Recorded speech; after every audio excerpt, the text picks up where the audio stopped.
These are the times that try men's souls, he wrote. The summer soldier and the sunshine patriot will, in this crisis, shrink from the service of their country. But he that stands by it now deserves the love and thanks of man and woman. Tyranny, like hell, is not easily conquered. But the harder the conflict, the more glorious the triumph. Paine's words spread like wildfire amongst the patriots that winter.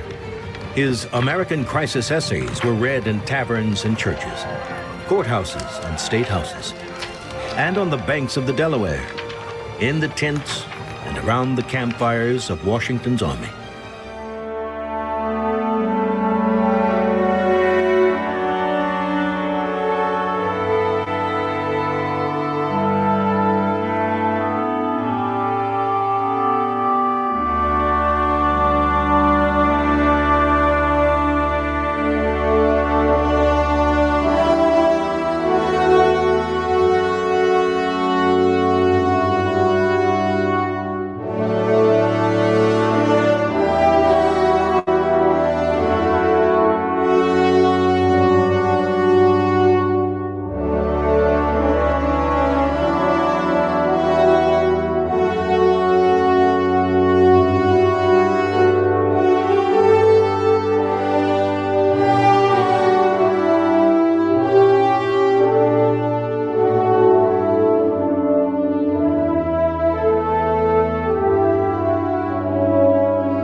Welcome to Journey Through the Gate, the Paranormal Portal podcast, as we delve into the many questions and wonders brought on by the supernatural experience.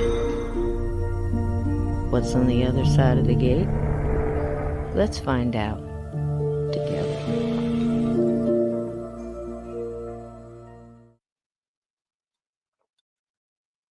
Welcome. Hello, gatekeepers. Welcome into night 8 of Liberty. Our wonderful summertime. It has been almost all summer, hasn't it? We started out with the wonderful television documentary put out by PBS, if I recall, 1997, 6-part series called Liberty. And it was a wonderful, very well done documentary that we showed here in our first 6 episodes. Then we finished off with really focusing in on what are they putting on the History Channel now in 2015. And we watched Sons of Liberty.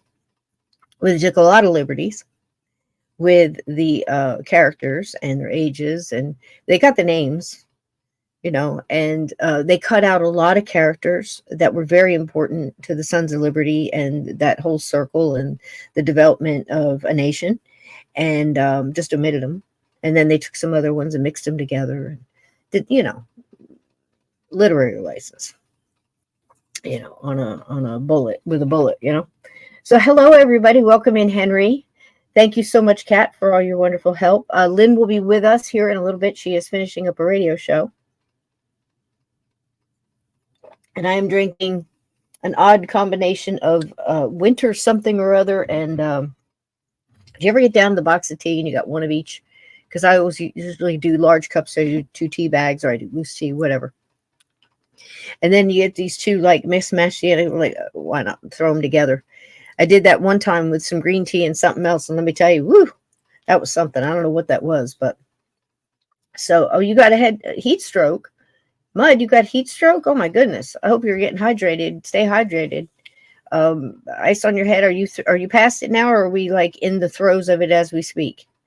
Because we'll start slinging out advice so quick you'll get dizzy up in this chat.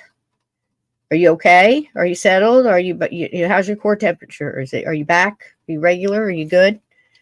Because we don't want you to put your feet in a bucket of ice or something. Are you better? Okay. Good. All right. Yeah, the summer went by fast, Henry. It sure did. But this has been fun. Oh, it's over. Okay. Still yet, we have the memory, and that can't be pleasant. So I'm sorry you went through that. And I'm glad you're here with us tonight. So we can get your mind off it. So we're going to be talking about some spies. We're going to be talking about espionage. That's the same thing, isn't it? We're going to be talking about liars.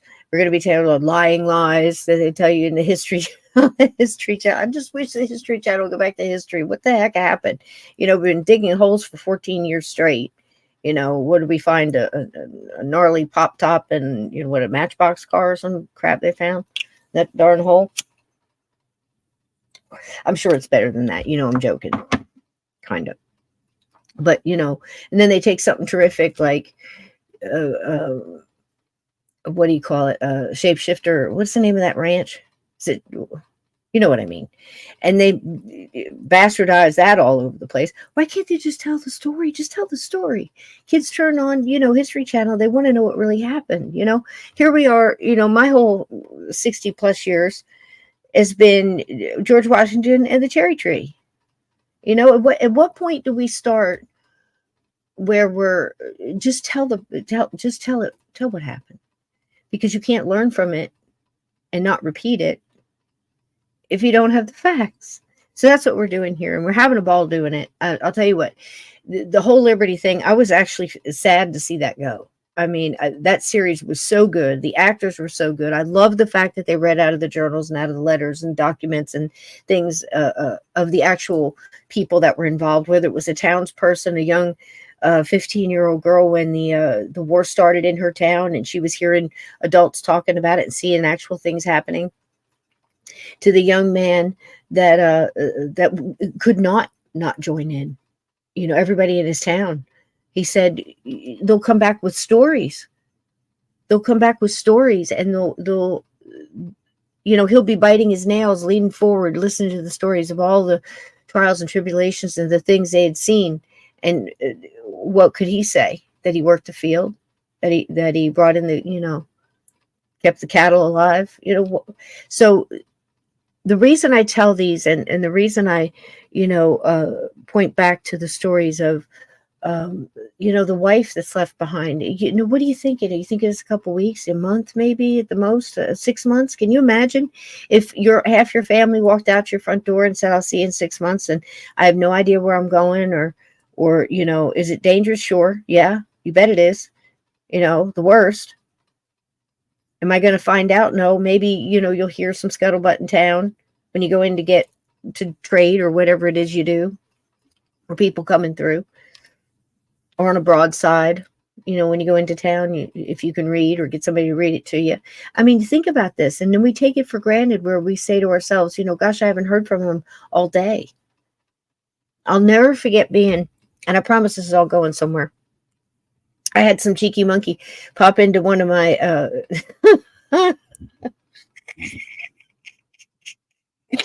oh, God bless her heart. They popped into my chat, my comments and my YouTubes. And popped in and said, on one of the Monday nights when Steve is with us, my dear friend Steve, God bless him. God bless you, Nicole, out there. Little man's on his way. I know he is soon. He's coming soon. So God bless them. Send lots of happy energy that way, because, I can't imagine going through that right now, God bless her. Listen, my foot's wrapped up right now. I think I broke my pinky toe on a grandfather clock, but that's a story for another day. So, anyhow, and it hurts, man. So anyhow, what the hell was I talking about? Oh my gosh, the train left the station. Where's Ted? Has anybody seen him? Is he is he just not anywhere, or is, he's just not here anymore? Or you never wonder, you always, take that back. You always wonder what happened to people. They cross your mind and you think, gosh, I haven't seen that person like a year. And then you hope and pray that they're okay, and you never know. And that's the whole, that's it. That's what I was talking about. So I'll never forget when I was a young girl and I was watching, it was Tom Selleck, and you're back in the day, and Sam Elliott, also back in the day. And they were in this great movie called the Setauket. Anybody know what I'm talking about? And in that movie, the Setauket, they were brothers. And it was during the Civil War, and they're off in the Civil War, and, nobody knows what's happened to him, and the rumors are spread, and he died in Shiloh, they went to Antietam, they're in prison, in Elmira in New York somewhere, whatever. I think 3 years go by, something like that. And they finally fight their way back, and it's the big story, the whole movie and everything. And they finally get home, and the mom's out, their mom, little elderly, little tiny woman, big boys, and she's, like 4'2". And she's hanging up the laundry, and they're talking as they're walking up this dirt road, and she's got her back to him. And Sam Elliott says something, and she just stops pinning clothes, freezes. And that moment hit me. I'll never forget it. I was like 10. What do I know? I'm a kid. But, I felt the emotion. I felt that moment. Hey, Derek, and thank you so much for the PayPal, honey. I appreciate that. Everybody that goes into PayPal, thank you. So many of you, Lindsay, I love you, darling.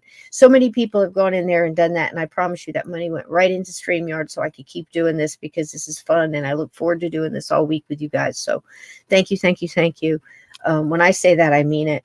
It really does go right there. So anyway, that moment hit me, and she just turned around real slow, and of course, all the hubbub, the hugging and the running, and then she says, "I'd know that voice anywhere." I thought she was dead. The first she goes up, she's hitting him, because I get it. She's punching him in the chest and stuff. It's a great scene. But anyway, if you haven't seen the movie, it's a good movie. So the point is we think about it now. We take so many things for granted. And I think that's why I went away and Spot ran, because so many people took things for granted, and they had too much time on their hands, and they got lazy, and they got crazy, and they greedy, and the story. You know what I mean? But these people, they had so much time on their hands to hear 3 years not knowing, 5 years not knowing. We've all heard the stories. And that's what it was like for these guys here, you know, um, getting that correspondence out, getting the word out, knowing where your loved ones were. This whole thing adds just such a layer of emotion to that whole thing.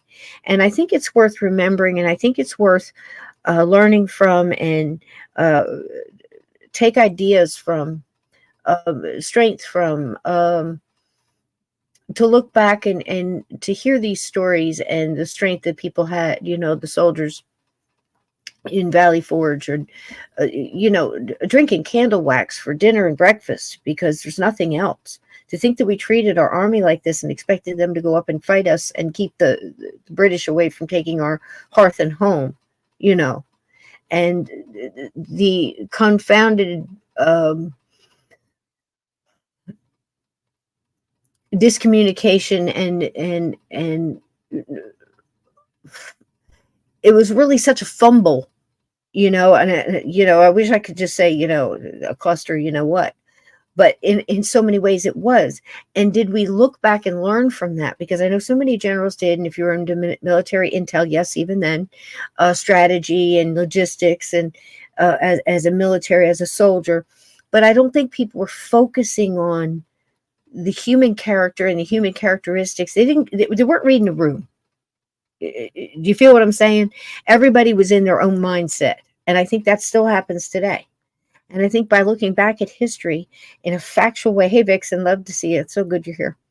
And in a factual way really helps us get through what we're going through today, So if I didn't get to say hi to you, hello, I'll try to catch you on the way through. I've got a lot of stuff to show you guys.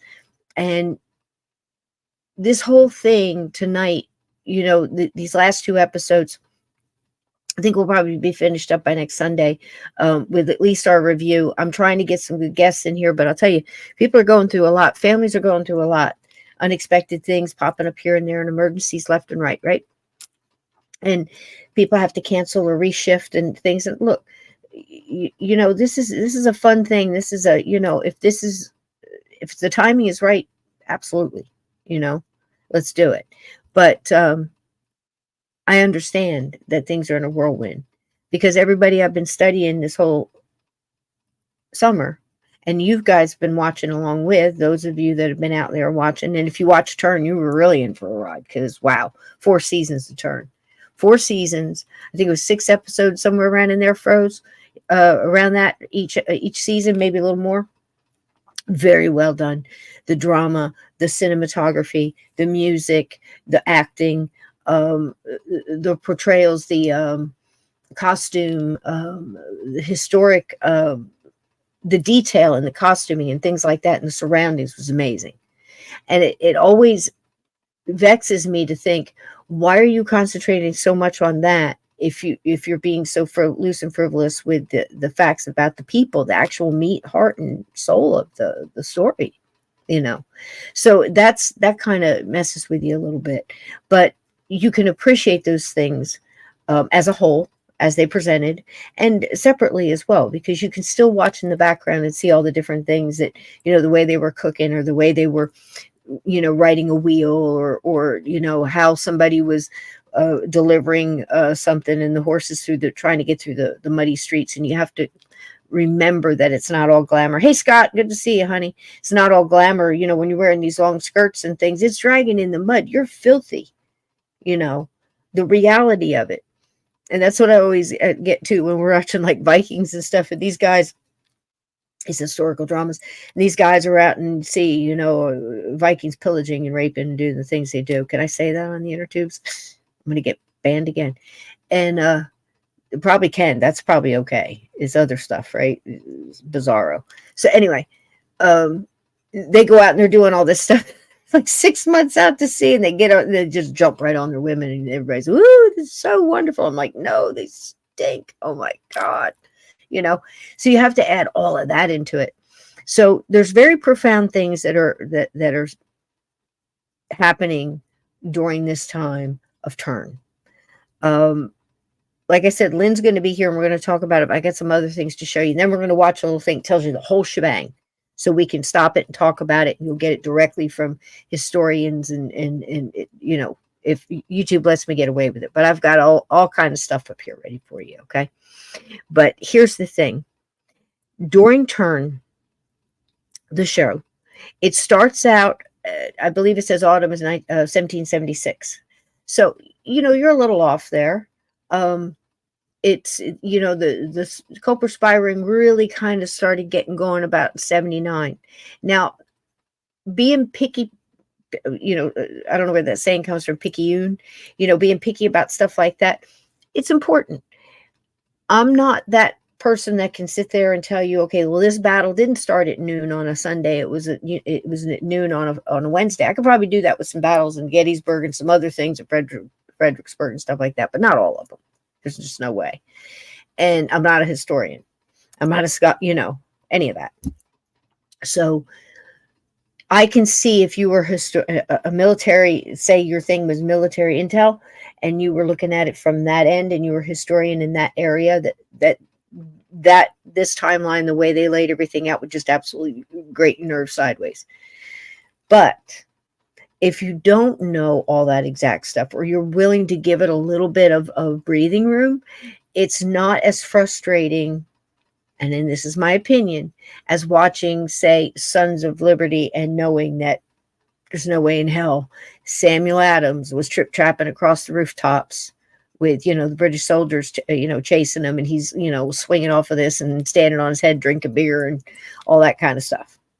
Because you know the people, right? And it's not cool to tell young kids, if you can get a kid to sit down for a minute, put their phone down and watch something like that, why are you going to lie to them? You got their attention. Tell them the truth. What the hell's wrong with you? You know? So that's my opinion. This one wasn't as frustrating as that to watch. It was easier, and it was very well done. Not the Sons of Liberty wasn't. That was cinematic, great, you know, fantastic, if you just didn't, you know, mind the facts. So this one plays a little bit, and in some are subtle and some are just why, you know, very much like Titanic with Rose and Jack. You've got your two, of course you've got your love story in this thing too, several of them. So those are to bring in the storyline and tie things together and keep your interest. We all know that. But there are certain people, I think it's fair to say that it depends on who's telling the story. Would this have been the same story told across the pond? You know, I've watched lots of stuff on this from their perspective, and I'll tell you what, you know, I could see both sides. I could see what was going on, you know, and why things looked the way they did. Of course, you almost always can in a war in some ways, you know. So with this one, with Turn, again, they took a general that was with the British and made him look like an absolute fiend, like a real Simon Legree, a real beast. And he really wasn't like that. You know, again, this Charlington was, Rowell was, you know, he was in charge of the Jersey, and that was a prison ship. And that thing, that's just a story straight out of hell, that one, the prison ship. And they mentioned that in here. Another truth that was kind of sort of on the mark with the Sela, and it's Sela is he's got some, you know, a name in the town. He's got a council of something, or I can't keep track. But anyway, he's the one married to Anna Strong, and Anna Strong's character is really stretched out as far as the love affairs and her age. And she was about 10 or 11 years older than the other guys, but they were all friends. And we don't really believe that she had that affair with the Woodhull character. It just, you know, it just didn't fit. And nothing in the papers or letters or anything that survived even points to that. And then there's another controversy about her. And here's the thing. I like to go with the last thing found. So if something was found, you know, it's common sense, right? In 2008, 18 that turns up in letters that match the handwriting, that match the period and the time, and we know it came from there, and it like blows away everything we've believed all this time. Hate it, if it could be the truth. Even if it says that George Washington really didn't chop down the cherry tree, we have to deal with that, right? And there's been a lot of them in the summer, hasn't there, chat? What has been the most? I know there's always a delay, so sometimes I ask a question and forget to look for the answers because it takes so long for the stuff to go through. But what has been the most surprising thing to you guys so far this summer? If you've watched, whether with us or on your own Liberty, and you watched again, on your own or with us, went at least over the story, couldn't show the whole thing, Sons of Liberty. What has been the most surprising thing? I think to me, I'd have to say Washington. I've really become so to really understand him a lot more. I love the fact that he had to battle every day with his anger to keep calm and keep that military bearing, to keep that air. He knew not to let go because if he did, his men would. A beautiful stance on that whole thing. Really digging him as a person. Loving Samuel Adams even more. A real deep respect for so many of these men and women that put their everything on the line for what they believed in is absolutely warms the heart, to believe in something greater than yourself. I think that's something that it's not lost. It's been diluted quite a bit over the past couple decades, but it's not lost. It's not lost at all. We know that because there's so many people right now that feels very much like Joan of Arc did. The quote from her. I'm not afraid at all. I was born for this. Right? So this is cool. No Titanic cat. I thought Adams was the man. He had that. Oh my gosh, yeah. He was something else now. Yeah. They each have something, if you think about that. Oh yeah. They're driving info and they're erasing stuff. So is Wikipedia. They like to do it at 3-4 o'clock in the morning. If you go in there and you look the next day, sometimes it's changed, especially if it's a subject that might have something to do with what's going on today. I know people that have pages, legit pages, that's theirs. They're their pages, and they go in and try to fix the information, and Wikipedia fights with them. Fact. Do you know who runs Wikipedia? I'll give you a guess. It's 3 letters. I'm not joking, folks. How many times have I said something where I went, look, I'm sure about it. Sometimes I'll say, I think, or, I think I heard somewhere, we might want to look that up, right? And then we look it up. If I said it, and boom. Are they mailing babies? They mail babies, Just saying. I was telling somebody else the other day about the Gerald Ford too, and they didn't know that he had actually moved that freaking wound on the autopsy photo in the Warren report, in the Warren Commission of the President of the United States, his autopsy picture. And his excuse was so the American people could better understand. You know why the Secret Service wasn't punished? This was said in the Oval Office. Let them go. They've been through enough. They just lost their president. And that was all that was said. After all they did. When you know the truth, folks, it's so much deeper. So much more interesting than the lies ever could be. Because it shows the true character of people. And that's where the interest lies. And you're going to meet some really cool characters tonight. So with our first, what can we do first? What are we going to do first? I got a little treat for you. Lynn should be rolling here in a little bit. And I don't want her to miss the big stuff we can hold out. So what I'm going to do is treat you guys. Remember back with some of the people that we're talking about and the times. I've got a couple of short little vids that you guys like that we've been playing through the whole video from the George Washington Mount Vernon website. And again, I highly recommend it. You can go in there and watch all kind of things. You can watch blacksmithing. You can watch them restoring Mount Vernon. You can watch history of that. All kinds of things in there. Little movies and things that they've done. It's very cool. This one happens to be, because we are talking about two very important ladies tonight that could have been spies in Washington's spy ring, the Culper Spy Ring. So we're going to talk about that and the controversy around that. But don't forget, they also did this.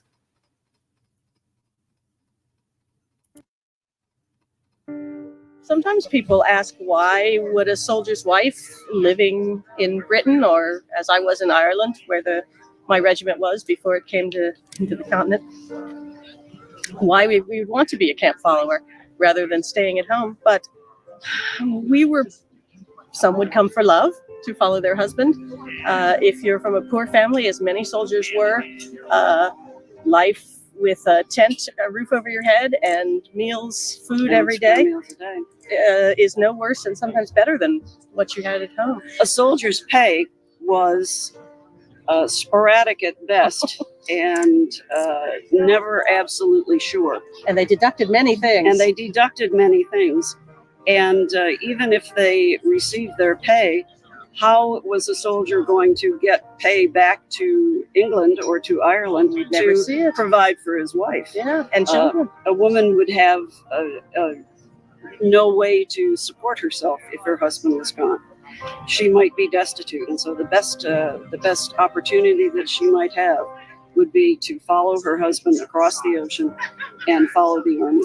And think too how long it takes to get communication. So if my husband was injured in battle or worse yet killed, I might not find out for many months, if I found out at all. And nursing care in the army is so indifferent. And so if I can be here with him and he's injured, I can give him more attentive care than he would get from whoever might be there taking care of the injured soldiers, and I'll know his fate. And so those are all reasons why I would want to be here with him. And of course, there were children in the British Army camps as well. If a British Army wife was hired to come with the army, if she had young children, they could come along. And children tended to come along in the army as well. Absolutely, of course. The British Army was here 7-8 years for the American Revolution, so children would have been born along the way. I read about a census that was done of the whole British Army.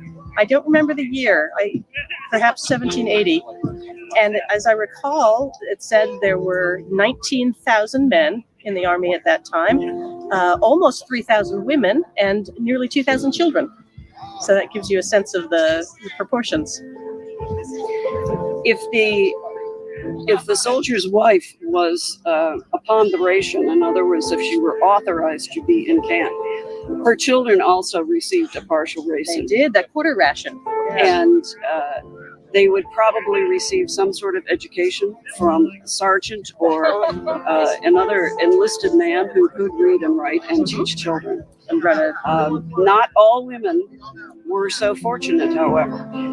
The army allowed a certain number of women to travel with the army, and other women may have found their way along with the army along the way, and if they were not authorized to be there, then it was a whole different story for them. They had to fend for themselves entirely. They did not receive a ration. Find their own lodging, their own way of supporting themselves.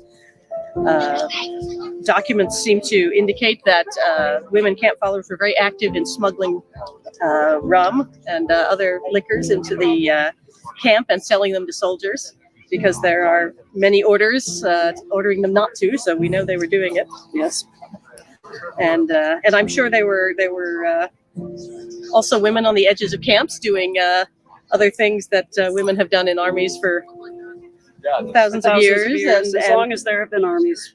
And commanders are not so keen on that either. So I think it would depend on the individual commander how much leeway I think he gave. in general the commanders frowned upon unauthorized women because of maintaining good order It's a in distraction camp. to the men. Yes. And so I think that if you were not authorized to be there, that you were strongly encouraged to decamp. I heard something interesting, which was on the continental side. At the beginning, I believe, of the war, they did not have so many women in the Continental Army. I suppose because wives were staying home with their families and things. And one observer said that the Continental Army looked so much less clean. Their linen was so dirty because they didn't have laundresses to wash. And I heard that General Washington, later in the war, said that he felt obligated to hire on a lot of army wives because otherwise a lot of veteran old soldiers would just have gone home and not stayed. And cleanliness was important, don't you think? That Yes, madam. Perhaps in the 18th century they didn't know why, but keeping things clean keeps people in better health, keeps food from spoiling. Indeed. And it just is important in maintaining good order in the army. You need people to do the laundry, to keep vermin down, and to keep people healthy.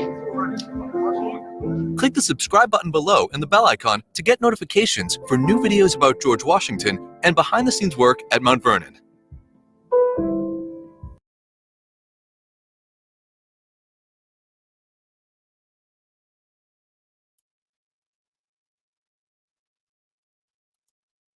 There we go. I got it up here just in time. Not up in here. Yeah, some people are. I mean, it's really awful. Now, I got to admit, now this was the reason I showed you that was not for all the wonderful things you just learned that you probably would have never thought of, but you just sit there and you think, you know what? You know, it makes sense. I, as a soldier, ex-soldier, even as a woman that's been in the army, looked back at that and went, wow, you know, that what a hindrance that would have been to have kids and women and this and that and everything else. I wasn't looking at it from their vantage point. To see it from their vantage point really changes everything, doesn't it? And it's really funny because Washington went through the same thing. Yes, it did, kept morale high. You know, like they said, they did the laundry, they did a lot of the cooking, they did a lot of the nursing and the first aid, such as it was. You know, they would take care of the young kids that really had not been away from their moms. You know, these were young boys, some of them, and they didn't know anything. Didn't we hear, what's his name? He had 3 names. I'll never remember it. Joseph Patrick Shanahan or whatever his name was. Bless his heart. Should have wrote it down. But he was the one who the soldier wrote the journal from beginning to end of the war, 8 years. And what a treasure to have that. Yeah. And he said that all the boys would, you know, there'd be so much lice and stuff. They created a game where they would take the hot tar that they were burning to keep the fires going and use the hot tar and flick it on their arms to try to kill the lice and count how many lice they killed. You know, they're playing boy games. They didn't take baths. They didn't wash their clothes. They didn't have, their hygiene was hideous. And these women mothered them and showed them what was right. And Washington could see the difference, you know, and this was the big turning point for Washington, though. This was actually in the letter. It's funny. He says, and for another thing, I have a lot less men running off and deserting when they're here, when their families are here. So it was a no-brainer for him. It made him angry. And we can remember also that Washington was one of these generals that went through and he was doing all kinds of things that generals didn't need to be doing, you know, making sure this was done or this was done. There was no, as I said in the beginning, really no organization whatsoever, you know, and the logistics was off. The money was off. You know, the espionage started early with Britain just trying to flood the colonies with counterfeit money. And you think, my gosh, what a horrible military strategy that is. Why are they wasting money with that? Because it crushed, started to crush whole colonies. At first the merchants could tell the difference between the papers and stuff like that. And it was real easy, but it got a little bit better. And you know who sent that message to Washington? How he found out about this so they could stop it before it really took hold and caused some real damage? The Culper Spy Ring. There was many times that information that directly came from and proven to be from this spy ring saved the revolution for the colonies and for Washington. And at first it started stumble bumming together. Washington started to realize when he was in the French and Indian War, how important it was to know what your enemy is doing, which way they're going. Now think about it. Communications, right? So here's Washington. He's got a little bit of whatever army he had at the time, because it shifted in numbers greatly, back and forth, back and forth. We learned all that, in the other episodes. And he knows that strategy, to fool the British, to flank them, to, serpentine, to zigzag. If he thinks disinformation, if he thinks, we're going this way, he'll go that way. We could shoot that way, and we can, that whole thing. Washington's whole 8 years was basically trying to avoid big battles where his whole army would be wiped out, and trying not to accidentally run into the other side. And then in short little bursts, trying to out-strategize the other. We learned all the fantastic things of him going off in the mist and leaving the fires going and being the last guy on the boat going. Do you think I think he gave a little wave. Do you think he gave a wave? At least a nod. I think, Washington, I can picture him in that, in that last boat pulling out, looking at the British coming to the edge of the shoreline and seeing his boat fading into the mist and just kind of tipping his hat or something, not being too much of a cheeky monkey, not being too much of a show off, But anyway, so Washington went through a lot, and he was definitely mine, especially him trying to keep his anger down, trying to keep his military bearing, and knowing that people were counting on him, and trying to keep that and show that, put it forward, follow me, I'm the infantry. That's very native, that's very tribal in a lot of tribes. There are whole tribes that wouldn't kill you if they captured you as a prisoner. If you acted brave, it might save your life. I mean, how many movies you saw like that as a kid, where they let the guy go because he was brave? He was back. He didn't cower and cry. They all looked at each other and let him go, and that was why, because they honored that. Same for Washington. I'm about to get some more hot water. It's cold already. It's not bad. I think it's a black tea and a winter spice or something. It's not bad, because the black tea kind of cut that winter spice a little bit. He didn't moon. Did he moon him? He didn't moon him. Washington? I doubt. I doubt it. Can you picture that? Isn't that so out of character, though, that it's just bizarre to even imagine? But it's nice that we have people like that, because nowadays it's, you can't believe what you're seeing.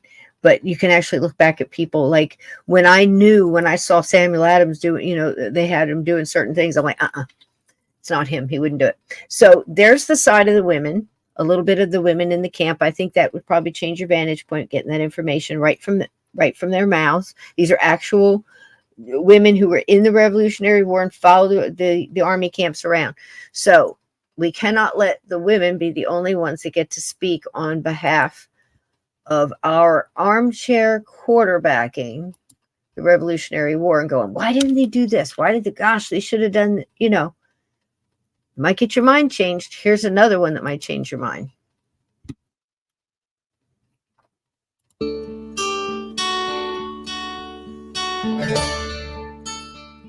Medical school in the 18th century was very different in certain aspects than what we do today. There were no clinical studies. You never touched a patient when you were in medical school. It was mostly reading the classics of surgery and medicine, Hippocrates, Galen. You may, if you were at a very, very advanced medical school, may get an anatomy lesson once or twice, but primarily it was just reading the writings of the old philosophers. Then, to graduate, you had to present and defend your thesis in Latin to a board of doctors. Once that was done, they would give you your certificate and you could call yourself a medical doctor. Now, the first patient that you saw was the very first patient you ever laid hands on. So they didn't have a lot of practical experience. Now, another method of getting medical education, and this was done much more often because medical school was expensive. They only had 2 medical schools in the 13 colonies into the United States.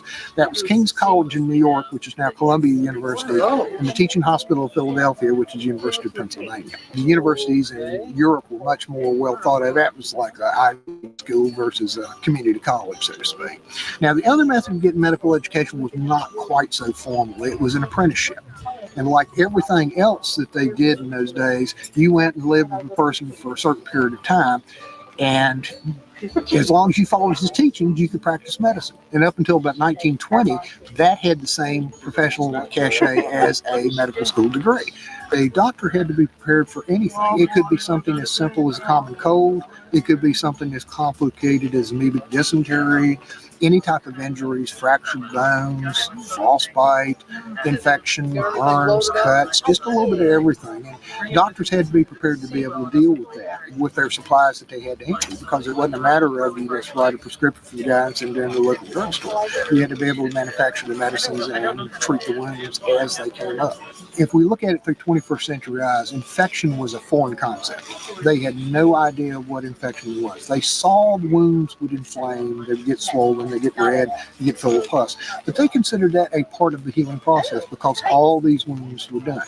Now, they would do some things that were good for wounds. They would use various concoctions containing turpentine or honey or such like that that were helpful in killing bacteria and killing germs in wounds, but they did not know it was. They were not able to identify what a germ or bacteria was until much later when microscopes came in and the science knowledge was caught up with the illnesses. If you were near a swamp or a river and the men started having fevers, they would consider a cause of that is the miasma, the bad air.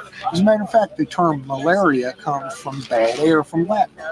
So they would try to get the men away from it, but once they came down with it, that was basically supportive treatment. The only thing that they could come close to doing to treat contagious disease was to build a firebreak by giving you an inoculation, which smallpox was the only disease that they could do that for, and smallpox was a big killer. What they would do is take the pus from a person suffering from smallpox after he's on the mend out of the wounds on his body and insert that in the skin of a person that they wish to inoculate. And they would make sure he was healthy and the person they were getting the pus from was on the mend. So the virus is not that virulent and the person would catch it and he would be immune from that point on. It was very effective. On average, the research we've done, smallpox, if you caught it naturally, it's 100% contagious. I mean, if a person in the camp, if you've seen the camp laid out, if one person had smallpox, the entire camp would get it. 1 out of every 4 patients would die from smallpox if they caught it naturally. Now, if you inoculated, 2 out of 100 would die. So you can see your chances were improved with that. And also, it conditions the Army to be we don't have any nasty surprises. If the Army's going to attack a certain position, you don't want all your guys to come down with smallpox just before they do that. So that would make the leadership of the Army a little bit more confident in what they were planning. In the summertime, the primary illness is going to be intermittent fever, or what we know as malaria today, caused by mosquitoes, high fever, chills, such like that. And that was endemic. Most of the 13 colonies had large pockets of malaria around. Had nothing to do. In the wintertime, amoebic dysentery or diarrhea. The quality of food was poor, the water was poor, and the closed-in situations caused a lot of loose bowels and such like that. There were a lot of ways that you could catch a disease in camp, because the tents that you'll see out here, these are 5-man tents. Not that 5 men got in them all at one time. They did what the modern Navy would call hot bunking. You'd have 2 or 3 asleep and 2 or 3 on duty. Now they swap off. They don't swap blankets. They don't swap straw. So whatever that guy's left behind in his tent, the next guy picks up. So it didn't take long for disease to spread. There were attempts at trying to keep the Army clean. His Excellency General Washington once put out an order to forbid the men from taking their ease on the company streets. Well, taking their ease means using the bathroom. And they would just defecate in the middle of the company streets because it seemed like a nice place to do it. And of course, you're going to have that in the camp. It was not healthy. Each regiment was supposed to have a surgeon and a couple of surgeons' mates, which were assistant surgeons. When the English sent their armies over, each regiment was supposed to have that. Well, unfortunately, a lot of surgeons would say, well, I've got something to do and I'll catch up with you guys later. So there were actually British units that would go out and without any medical support whatsoever. That was the reason for the detached hospital. No matter what that doctor does, it's going to be better than the illness, it's going to be better than the injury. No matter how filthy the surgical tools might be, no matter how unskilled the surgeon is, he's going to try to improve your chances for survival by taking that bad injury away. A bullet would be extracted by following the track of the bullet with your finger or another type of probe, and then tissue is cut away from it. If it had impacted a bone, usually they would not try and take that bullet out. They would just take the limb off. It was much simpler and much faster for the patient. Keep in mind that these doctors are going to be working as fast as they possibly can to ease the suffering of the patient and to keep the blood in the patient and to get him off the table as fast as he could because they may have another patient waiting. Click the subscribe button below and the bell icon to get notifications for new videos about George Washington and behind-the-scenes work at Mount Vernon.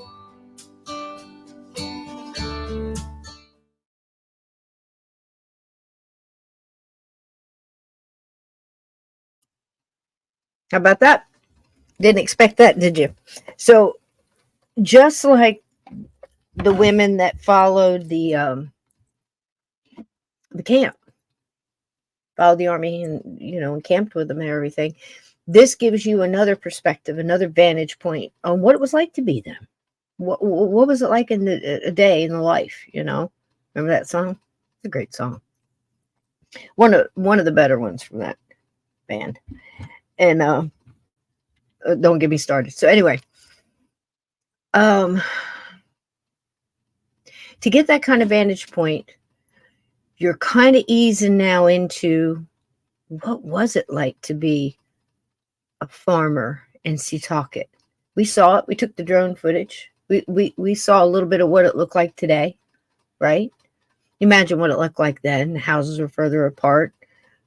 When they say we're going next door to get, a cup of sugar, it's a walk or it's a trek with a horse or it's, we take that for granted, all the stuff they did in a day. It's amazing. It's mind boggling when you think about it. Right.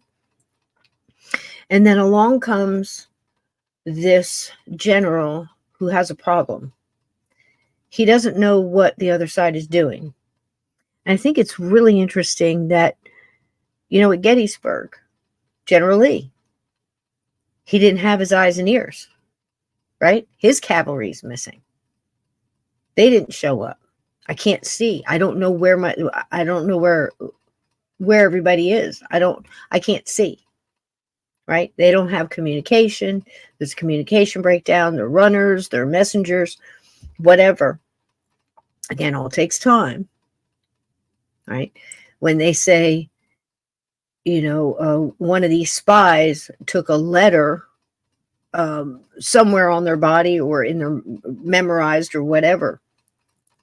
I took it across 55 miles one way and 55 miles another way. That's a lot. Think about it. And I love the fact that these things, these little, there's so many people that have great videos on YouTube, but I'm going to be honest, I don't think anybody does it as good as the Mount Vernon, the George Washington Museum.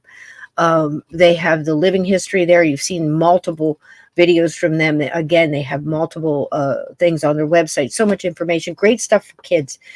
They have a thing on there where it's Ask, the George Washington Museum. And kids, school kids can call in and ask questions, And one of them, of course, was, did George Washington really chop down a cherry tree? And of course they said no. But there's a lot of things that are true. We're going to learn some of them tonight. So we got that one. Let me make sure I'm doing this right. Let me double check because I'm going to drive in this train tonight. What the hell is that? Oh, let's do this. And then by then, maybe Lynn will be here. And then we'll start learning a little bit more about how the Culper Ring started. But it was all about this guy. And this guy, he needed more information and he wasn't quite sure how to get it. And he certainly learned his lesson, like I said, in the French and Indian War, right? A couple battles there he left with bullet holes in his coat, had horses shot out from under him, and stumbling into the enemy was not something he enjoyed. And if he's got to keep his army alive and he's got to keep them going until, say, the Continental Congress gets their butt together, gets some money so they can get some gunpowder or find out where they're going to get gunpowder after they've just been, sanctioned and all of their supplies have been cut off because gunpowder is not made in the colonies. When they work these problems out, maybe eventually they'll get some, send somebody out to get weapons. Well, we've got cannons, but we don't have any ammunition, this kind of stuff. So he needs to know what the enemy is doing, because if he can cut off, or leave if they're coming this way, or, double flank them, or try to get, everything is coming out of New York. He's hanging around New York. He's hanging over here by me in Jersey. He's, Washington slept here all there. We know it's all been back and forth around in that area. Okay. Until they start sending new generals in, then we start getting a little activity down there in the South and all around, and it spreads everywhere because war often does. So George Washington has learned the hard way about good, valuable information, right? He, not only that, but he has learned that he's starting to learn that soldiers in uniform, trained officers, aren't really the best thing to send into occupied New York to get information. They kind of stick out. And if you're caught out of uniform behind enemy lines, you are considered a spy. And only one thing happens when you're a spy. And that's a sad thread through this whole tapestry woven in turn. So I hope you're watching it with us. Pretty much tonight, I'm focusing on the first season. Because that's, it takes a whole season for all of this to happen. We're going to get it pretty much tonight in about 40 minutes. Okay. That much anyway. Okay.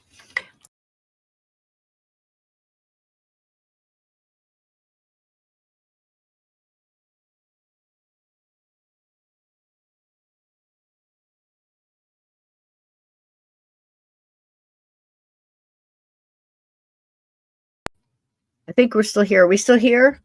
Everything just went wackadoo on me. Okay. Are we still here? Somebody give me a 5-5 and I will try to pull this up. That's okay up there. We're good up there. Let me see what else I need to get here. Hang on. Let me pull up my slides. Doggone it. Okay, that's not so bad. The Legacy of the Culper Ring. And let's get this one up too. No, I don't need that one. Don't need that one. Man, everything just went wonky and it just dumped all the vids. Just take me a second to get it back together here. My goodness. I'll tell you what, some of this art is absolutely mind-boggling. Okay, here we go. Let me find it. Here we go. All right, we're set. Now, we'll get right back to that in just a second. Okay, so since this fella here is the whole reason that the Culper Spy Ring became Washington spies, is because of George Washington. So, see if we can get this to load. Come on. See if I can refresh here. Okay. Bigger, turn it up. We got him to come back from the other side, folks. Give you another quick little tour. And by then, Lynn should be here. If not, we'll go ahead and start. Until she gets... Good morning. I have always primarily considered myself a farmer, and I am most happy when I am out amongst my crops. Here in Virginia, I have begun experimenting to find the best way to yield the most from the land as possible. To that end, I have begun crop rotation. Now, there have been others who have experimented in this, but the pattern that I have found that works best here is if we plant, as you see behind me, either corn or potatoes in the first year, in the next year, wheat. After, buckwheat that is to be used as manure, and then wheat again. And then for 3 years after, clover and grass. Now, to many farmers, it is much distressing to imagine leaving a field fallow for any amount of time. You could be getting crops year after year. But in fact, we have found that this causes the ground to yield far more of the crops and a much more bountiful harvest. And so I am hoping to get my neighbors to agree to follow this pattern so that they might too see the same success. I feel it is the responsibility of someone as myself who has a larger farm and can make mistakes in experimentation to do all they can to encourage and find new ways of farming. To that end, I've also found that if one takes fish guts that we pull from the river and mix it with animal dung, marl, river mud, and also some plaster of Paris, it makes an excellent manure for the soil, making it much richer. Now, I have found this after many years of experimenting. But again, I feel that if we are able to find new ways to be much more modern in our farming, it will be an encouragement to our neighbors, to our domestic products that go to market. I am not certain, as we move further west, if it will hold true in all places, but there is much to be done. And I, as I said, can risk where the neighbor that is nearby from a smaller farm might be still using the same techniques that his grandfather and great-grandfather, even before him, used, without thinking about the fact that there is progress being made. I'm especially thinking of the works of Mr. Arthur Young, which I've had the honor of corresponding with. He and I have discussed many times the best ways to farm here in Virginia, as opposed to where he is in England. Next, I would like to show you something that I'm quite pleased with. And that would be my treading barn.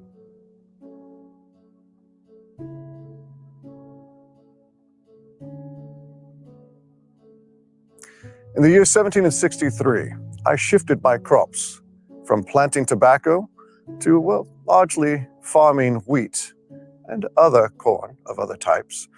In fact, I have some 32 crops that I grow here. But the shift from tobacco was very important. Tobacco is very detrimental to the soil, and it depletes it rather rapidly. And after a number of years, many planters simply move on to another parcel of land. But I've always sought for ways to rejuvenate the land. And so this shift has been very advantageous. There are two main ways to separate your wheat from your chaff. And the first would be, of course, threshing, which is to beat with a flail. The other is treading with horses. Now, treading with horses, it's much preferred by many because it requires less labor. But I do not feel it is usually as efficient. Here, I decided that I would switch to flails and I would build a barn so that we would not see the same spoilage we had. You see, it was normally done in the yard right beside a barn. And because of that, with the weather being so variable here in Virginia, quite often we would lose our crops when the rain began. Up to 50% of our crops would be lost every year this way, which was very distressing. So I thought if I built a barn, the threshing could go on within it.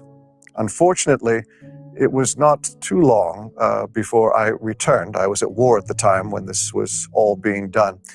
And we began to see that there would be no efficient way to do this, because when one flails wheat under cover, it creates a chalky and choky dust. The men refused to do so. It was almost impossible and became unbearably hot during the days when we did it. From there, I saw that they had returned immediately back to treading, and recognizing that treading was the easier method, even if not the most efficient, I decided to build a barn where the treading could be done so that we could again avoid the weather loss. This is the product, a 16-sided barn. Now, there have been others who have created barns for this purpose before, but this one was of my design.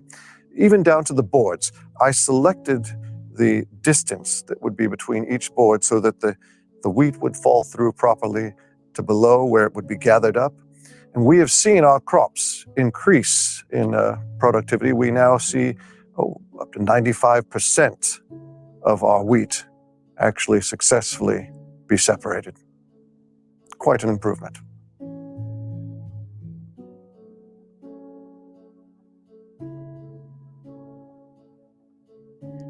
Well, good day. My name is Priscilla, and I'm...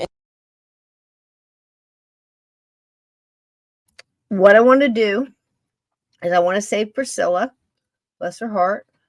So let's take her off and get started on the Culper Ring. And the reason I wanted to show you George, because we saw him before when he took us through.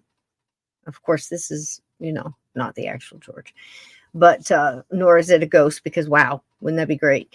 But wonderful actor. But this is from the museum where they have studied his, mannerisms, the way he carried himself, the whole thing. It's great. The whole series is fantastic. But it also showed you how he thought, because again, all of this stuff is in his letters. This is extensive letters between himself and his heads of staff and his wife, Martha, of course. This was George's passion. This whole place, from the wallpaper to the paint to the crops, as you can see. Now, imagine he's not talking about crops, but he's talking about people, because this is also how George felt with people and how he led. And when people criticize how he led, he was a very thoughtful man. He was very boisterous and straightforward and commanding presence in a gentle way. It's very hard to describe, but he thought about, like I said, people. Like he's talking about these crops. He says, we tried it this way. It didn't quite work, so we adjusted it. And I thought that this would be a great way, because this is what's highly recommended. However, we tried it with actual people, and it didn't work out that way. So we decided to go back to the other way, and we just adjusted it. And we listened, and we paid attention to what went down, whether it was the dust or the people. We didn't factor in that it was going to be so hot and people wouldn't be able to breathe, and these kind of things.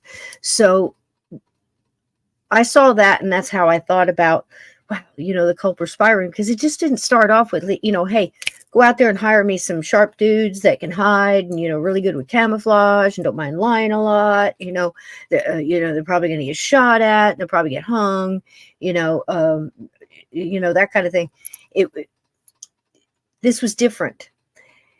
He tried it the way everybody recommended it, and of course, you're going to hear that the British had this down. Of course, so many different cultures had this down. But Washington's trying it with new people here. And they tried it first with these officers that came through. Boy, I think I just heard a pop, and she's right on time. Let me just get her in here, Lynn. Right on time, girlfriend. Right on time. Welcome in, Lynn Monet. Hi, everybody. We've been pitter-patting around. We have had a tour of George Washington's farm. And I'm talking about how he talked about crops. And you'll be caught right up here in just a sec. Okay. Talking about how he was dealing with the crops, and how he, one thing was recommended among the farmers, and they tried it, but they didn't quite bring in the factors of the weather and the men actually having to work with it, and it created this dust and they couldn't breathe. And so he was willing to go back to a way that did work and listen to the people and the actual, instead of forging forward, like a lot of these stiff generals that just stuck to the, in the lanes. He colored outside the lines, Lynn. And how are you, love? I'm doing okay. Doing good. I didn't have time to change to put my shirt on, but you look wonderful. Thank you. Do you have a tea? Do you have cookies? Because we're about to start talking about the Culper Spy Ring. Up to this point, we met the ladies that followed. Terrific. The ladies that followed the army around. We got a perspective from them. We learned to respect them and everything they did because, boy, they made a difference. This is just a fast track to what we've already done. And we talked a little bit about the medical. So I think you'd be highly interested in that. I'm sorry you missed that one, but you can go back and watch the replay for next Sunday and give your points on it because I'd love to hear your take because it really was interesting, even down to only two colleges that taught anything medical at this time in the colonies. So we're so quick to armchair quarterback. I think why didn't Washington go this way? Why didn't they do this? Why didn't they boil stuff? Why did it's so cool to take us back to their vantage point in their time and realize and slow down and think about everything they did in a damn day, whether it was eating or fixing a broken leg or building a shelter, for Pete's sakes. Absolutely. So you've watched a little bit of Turn, introduced to the thing. So what I did was I put a little video together because listen, guys, we can't show Turn here. YouTube's not going to allow it. However, Cisco's clever. So I pulled the best I could for you. I pulled some stuff together, some facts, a little bit. And then I found a great documentary that Lynn and I are going to talk through. The documentary is about 40 minutes. So we should just be right on time. So like I said, it's working out great. So what did you think? As I'm setting this up, I got to go in and find it because I dropped all my stuff. What did you think about Turn? I absolutely loved it. I watched the first one twice because I knew that's kind of what we were going over tonight. But I kind of cheated and went into the second one because I couldn't resist. Because where it kind of ends, I wanted to know, what happened next. Right. And I don't want to do any spoiler alerts because I know we're going to be talking about that part next week. But Anna Smith and some of the the other gentleman, not Robert Townsend, not Caleb Brewster. Was it Woodhull? Abraham Woodhull. Abraham Woodhull. Yes. I mean, it was amazing to finally see, the British were so awful. I mean, they were all power hungry and everything. And when they were out on the grounds, they kind of did whatever they want. They didn't necessarily go by what they were ordered. They did what they wanted and then made excuses for their behavior. In some cases, they did. Yeah, and I think that's a true point because, like I said, there's no really good and evil on this side. It's each person within a mixed group of both. Because there were those people like Lynn described it, and then there's certain ones like you'll be glad to know that Simcoe, plays the villain, I would say one of the villains in the whole series, really wasn't a bad guy like that. Just like in Sons of Liberty, they made Gates out to be a monster. Yes. So now there were monsters, but like I said, Raul and a couple of other ones that come to mind, but. He had his ways about him, but again, sometimes they take it and put it all in one to show the tension in the town. And there really was stuff involved. You got people living with you. If you have a 2-room cabin, you might have one soldier, maybe 2 living with you. Yes, absolutely. Quartering. And you have no choice, and they can treat you, and they can treat you badly. So which they did in some cases. So a lot of cases. Yeah, absolutely. I didn't mean for that to start, but when you were gone, we had just a complete shutdown and everything underneath went. So when I loaded, it starts automatically. Sorry about that. No, you're fine. I want to let you know, if I'm looking away, I'm looking at a second screen because I'm also, looking back and forth. So it's not that I'm doing something else. I am. Am I? Paying attention. Did I rhyme? Was I talking like Dr. Seuss again? Sometimes when I get excited, I talk like Dr. Seuss.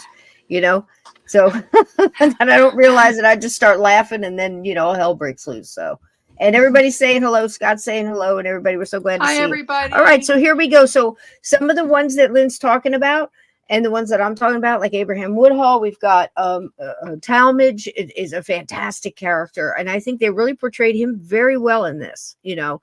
And it's okay to talk about the second one. We're kind of doing like a shoot through like almost the whole first series, but you'll know what happens in the first series because it sticks pretty well to this. So you'll see what I mean here in just a minute. So let's see what we've got. And we can talk over this if you like. Okay. So this is about how it gets started, and you'll see some of the people.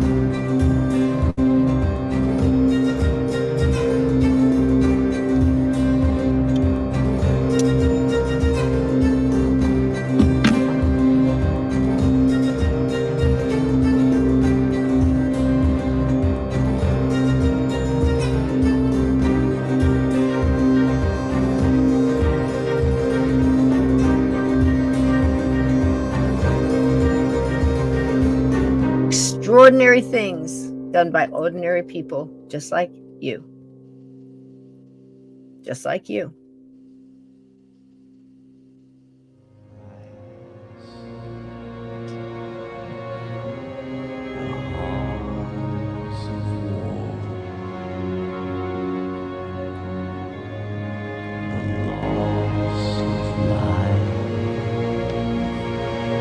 My heart broke. Didn't it froze? I know, man.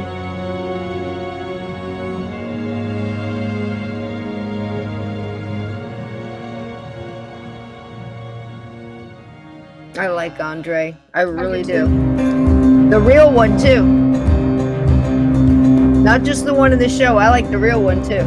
A lot. He was all right. That's Abraham Woodhull. Well, the characters. There's Anna Strong. Anna Strong. Some of these other names you might not know. There's Caleb Brewster in Washington. Caleb is one of my favorites as well. I like him too. A whaler. And I love the Townsend. I mean the Talmadge. That's Talmadge. That's the real Talmadge there on your right. And there's both of them. And they're the ones that pretty much got together and started this whole thing. When George said, go get me some people I can trust. And he was known as Agent 711. That's George Washington. Yes, that's true. Sympathetic stain. Frozen's gonna be all over this. Look at Frozen has a new icon. Can you see that, Lynn? No, I can't see. He's got Major Andre up there. This is the cast.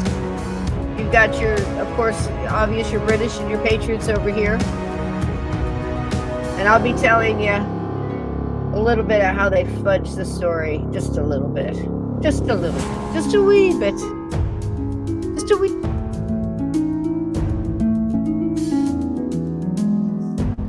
Great cast. Great costumes. Great attention to detail. That's what I was saying in the beginning, Lynn. So much attention to detail. This is an actual letter. There's, wow. I think 156 of them actually survived, of back and forth, you know, maybe not all the spy letters. That was Townsend. And there's all the different names and where they lived. And this was, they didn't know this at the time. This has been put together since like the 30s. You're going to hear that story. That's Abraham Woodhull's character again talking. This is one of the generals that was quartering in their house. Of course, Andre again.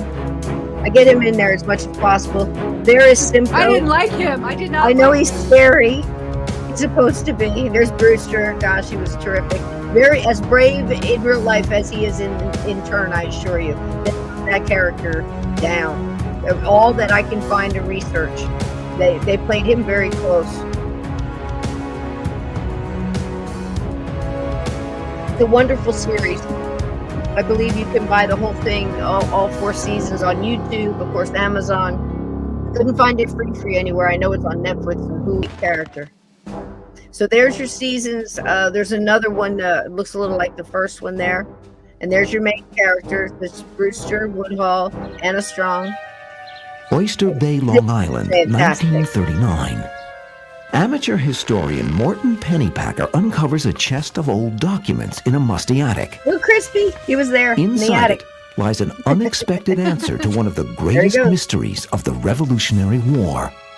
The identity of the American spy codenamed Samuel Culper Jr. After the war, Samuel Culper returned to his home in Oyster Bay and became a recluse, and died without ever having told a soul about his involvement in the Culper Spy Ring. The letters which Pennypacker discovers finally shed light on the true identity of one of George Washington's most trusted spies, without whom the war could not have been won. April 19th, 1775. British troops launch a surprise attack on the militias of Lexington and Concord, hoping to crush the fledgling American rebellion. Patriot spies Paul Revere, William Dawes, and Samuel Prescott learn of the plan and ride through the countryside sounding the alarm that an invasion is imminent. Forewarned, patriots amass to repulse the attack in what becomes the first battle of the Revolutionary War and the first successful use of American espionage. Spies were important during the American Revolution because of the lack of communication without them. They were really the eyes and ears of the officers. Otherwise, they had very sparse and inaccurate information. The man chosen to lead American troops through this dangerous, shifting landscape is a Virginia plantation owner named George Washington, appointed Commander-in-Chief of the new Continental Army on June 15th, 1775. Self-taught, really. Washington places great importance on espionage, as witnessed by one of his first official expenditures, the payment of $333.33 to enlist a spy in Boston. George Washington was a hunter, especially a fox hunter, and I think there's a bit of an analogy there. He liked to pursue and track down the quarry, but he also liked to stay out of sight and manipulate and mastermind very dangerous games. That's true. The war does not begin well for the new commander-in-chief.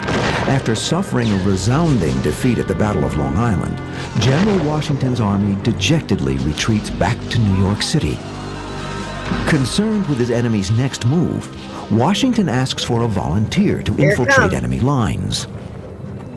For this spy mission, Washington chooses a well-seasoned veteran of the French and Indian War, Lieutenant James Sprague. Sprague flatly refuses the assignment. I am willing to go and fight them, but as far as going among them and being taken and hung up like a dog, I will not do it.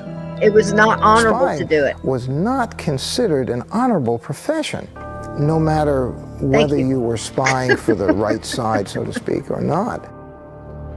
Great minds. Spies were executed by hanging. They were not even entitled to a soldier's death, which was death by firing squad. And so they were facing not just death, they were facing a humiliating death. Right.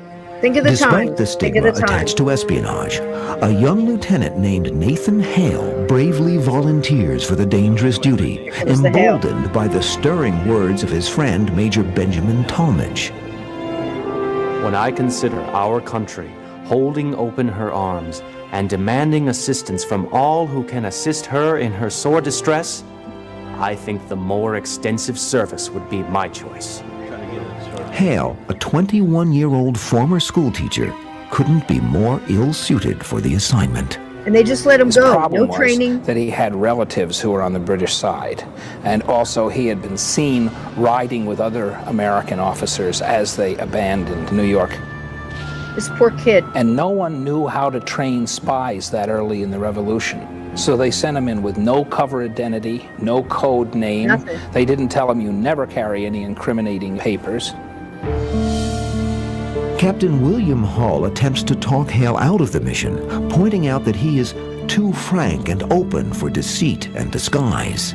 In his journal, Captain Hull records the prediction: should he undertake the enterprise, his short, bright career would close with an ignominious death. Yet they let him do But it. of course, Nathan wanted to be part of what was going on. He was a very ardent patriot, and he wanted to do something. And he joined the Army, and he volunteered to be a spy. Hale chooses to travel disguised as an itinerant schoolteacher. Having taught for many years, he knows that it is an occupation that should put him above suspicion. With little more than some books and his Yale diploma, the young spy journeys to Norwalk, Connecticut, with his name and on slips it. behind enemy lines on His real September name. 15th, 1776. His mission? Record British troop strengths and uncover what their next plan of attack will be. This poor kid. That mission will never be accomplished. 7 real days thing. later, a British officer visits the American camp to discuss a prisoner exchange and casually mentions that a spy named Hale had been hanged that morning. And that's how When he found was out. captured, he was very straightforward with the information. Oh yes, I'm a spy and I'm a patriot, and He that's just the told way it all. it is, and He really we don't did. want spies who are that outgoing. Nathan Hale is summarily sentenced to death and handed over for execution to the ruthless British Provost Marshal, William Cunningham. Cunningham refuses Hale's last request for the comfort of a Bible, but does allow him to write farewell letters to his commander and family. The next morning, after Hale is hanged, the British officer tears the letters up. See? That Nathan means Hale this. was put into an unmarked grave, and nobody There are knows where he mean on is. both sides. Nathan Hale quickly becomes one of the most powerful icons of the American cause. The brave martyr who goes to his gallant death with the words, "I only regret that I have but one life to lose for my country." But did he? But did Hale actually say those famous words? As far as we can tell, he said that, although there were longer and windier versions. In 1799, Hannah Adams wrote the first history of New England, and she gave a much longer version. Others said that it was, "'Tis a pity that I have but one life to give." Most experts now agree that the well-educated teacher was probably quoting from the play Cato by Joseph Addison, which reads, "What pity is it that we can die but once to serve our country." No matter which words he uttered, Nathan Hale's death gives a new sense of urgency to American spy operations. The Continental Congress formally establishes 3 committees whose duties are to secretly procure arms, correspond with foreign agents, and root out British spy plots. The membership of these spy organizations, predecessors to the modern CIA, is a veritable who's who of the Founding Fathers. John Jay, for example, the first Chief Justice of the United States, was the leading spy catcher in New York. Benjamin Franklin was meeting in a church, which he didn't often go to, with French spies to try to get some help from France very early along. Thomas Jefferson was on secret committees both in Virginia and in Congress. It's interesting to me that they were always trying to make peace and plotting at the same time. They'd be writing the Declaration of Independence, but at the very next time they'd be organizing spy rings and sending out spy catchers. It's all fair in love and war, baby.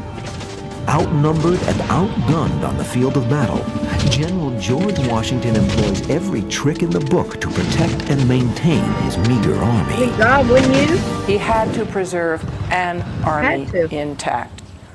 One of his main jobs was to stay out of a big battle in the open field, because against British regulars, these untrained militia would have just folded, as indeed they did on many occasions.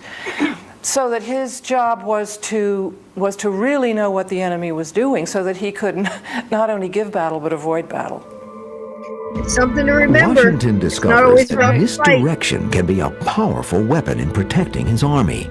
The man who could not tell a lie proves to be a master of deception. He was He too, took man. a I got great deal of respect for that. pleasure in confounding the enemy. That was very important to him, to do as much as he could to get the straight information on his side, and to do as much as he can to make the information that he was giving either wrong or sort of a mixed message, so they wouldn't know which way to go with it. Like Patton at D-Day. That was his whole thing. The first opportunity for Washington to use misinformation arises in the dark hours of December 1776. Here we go. Having lost nearly 4,000 men in the desperate attempt to hold New York, Washington and his dispirited troops abandon the city to the British and retreat across the Delaware River into Pennsylvania. Washington's troops safely make the dangerous crossing. Go Trenton, they're headed toward while me. a formidable force made up of British regulars and German Hessian mercenaries amass on the opposite side near Trenton, New Jersey. Washington knows his situation is dire. If the British press their advantage and attack his decimated troops, the Americans will be annihilated. Nathan Hale's friend, Dragoon Major Benjamin Talmadge, writes, "This was a period of great dismay. The enemy had been victorious, and all was confusion and dismay, and it seemed as if we were on the eve of despair and ruin." I really like him. Patriot scouts report that the enemy troops appear to be content with taking up comfortable winter quarters in the town of Trenton, leaving the Americans to camp out in the brutal cold without shelter. Well, we know what happened, don't we? But General Washington knows better than to trust appearances. He needs to know what the British plan to do next. He needs a spy. John Honeyman answers the call. John Honeyman is my favorite Revolutionary War spy. He had been a bodyguard with General Wolfe in the French and Indian Wars in Quebec, so lots of British officers knew what he looked like and assumed he was on their side. So he was able to walk right into Trenton, find out exactly how poorly prepared the Hessians were, where all the guns were, all the supplies, all the barracks, then just wander out in the country, get himself captured by the Americans, and give all the information back to Washington. John Honeyman's adventure does not end there. Once briefed on the condition of the British and Hessian troops, Washington orders Honeyman to escape back to the enemy line with some special information, some disinformation. John Honeyman was the key to the first American victory at Trenton, because while he was in there spying on the British, he was telling them that the Americans weren't prepared at all. They couldn't possibly attack. And so even when Colonel Rahl, the Hessian commander, got information from his own spies that the Americans were attacking, he said, "Fiddlesticks, these clodhoppers wouldn't dare attack," and completely ignored his own officers. Thanks to the work of John Honeyman, General George Washington successfully ferries 2,400 haggard American soldiers across the ice-choked Delaware River and descends upon the unprepared enemy camp. Rushing to rally his troops, Hessian Colonel Johann Rahl is cut down by Patriot marksmen. Ironically, when the attackers search his body, they find a note containing advanced warning of the attack. There was a tendency on the part of many generals to believe information if they got it themselves. If you could convince them that a person who was on the side of the British, a Tory, was giving out information that he had discovered or found somewhere, and it fit in what their ideas were about what was going on anyway, then they'd believe it. And that's what Washington did. Military historians consider Washington's counterattack at Trenton to be one of the most audacious maneuvers ever attempted. Absolutely incredible. Like Lazarus rising from the dead, the moribund American troops are invigorated by the victory. The turnaround is eagerly recorded by Major Benjamin Talmadge. This event gave a new force to our affairs, and where gloom and dismay prevailed, zeal and courage began to appear. Thus the campaign of 1776 closed with honor to the American arms, although a considerable portion of it had been replete with disaster. Despite the spectacular success of individual spies like John Honeyman, General Washington realizes that he cannot rely solely on them. What he needs is a permanent solution, a pipeline of information from the British camp to his own. This is what did it. Like the French resistance. This is what did By it. 1778, New York City has become the command center for all British military operations. Realizing the importance of infiltrating this stronghold, George Washington envisions a permanent spy ring to funnel information from Manhattan. Any word he could get of what was going on in New York was good for him to know. To make his dream of a New York spy ring a reality, the commander-in-chief turns to his young dragoon major, Benjamin Talmadge. We don't know exactly why Benjamin Talmadge decided to be head of the spy ring, but we do know that, of course, he was very, very good friends with Nathan Hale and was very disturbed at the fact that Nathan Hale was hung. He mostly only knew them by their assigned. Talmadge, who adopts the code name John Bolton, chooses the relative safety of his native Setauket, Long Island, as the base of operations for his spy ring. Not that John Bolton. Setauket gives him easy access to Manhattan, as well as a diverse pool from which to recruit secret agents.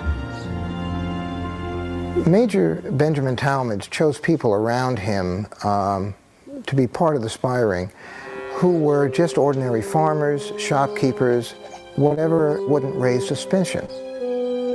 Talmadge enlists the services of Lieutenant Caleb Brewster, who runs a mercenary fleet of whaleboats on Long Island Sound.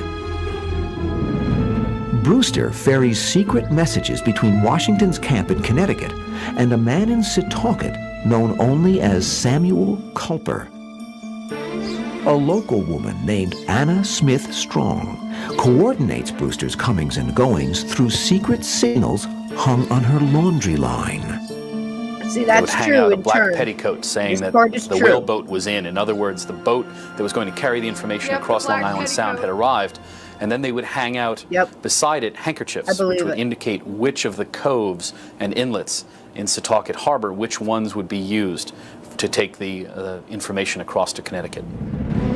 The messages are shuttled to and from New York City in the supply cart of tavern owner Austin Rowe or the saddlebags of Samuel Culper himself.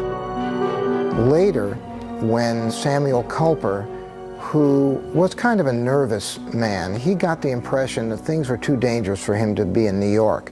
For him to I want to stop it right here and see if Lynn picked up on this too.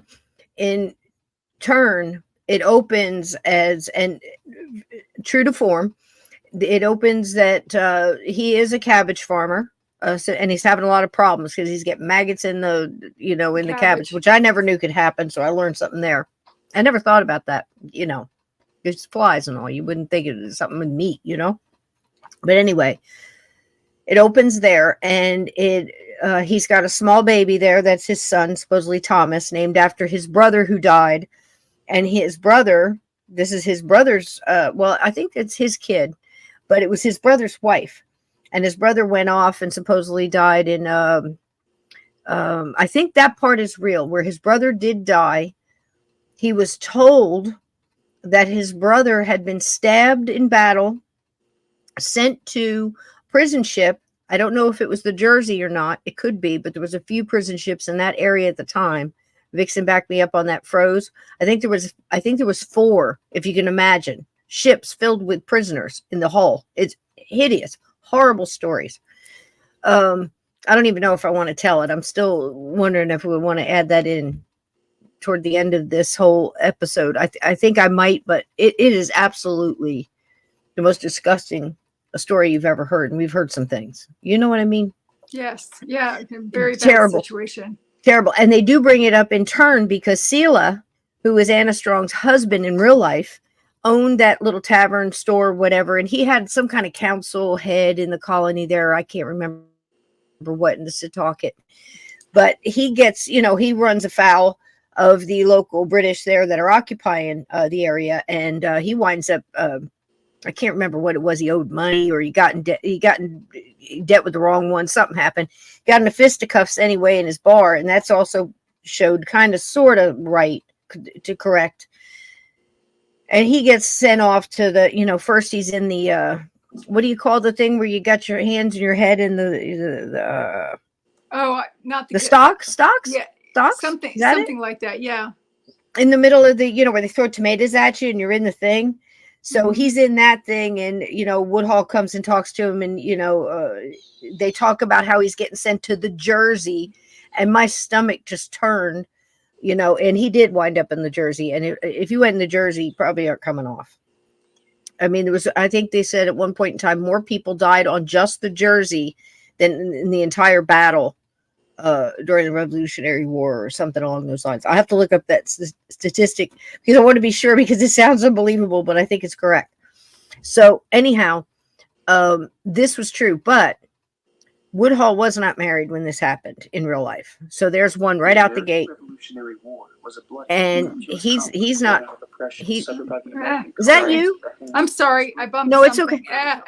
I was trying to look up the prison ship. Really okay, because I thought it was on the tape, so it was freaking me out. I'm so glad it's you. I love you. Sorry. Not a problem. Not a problem. I'm just so glad.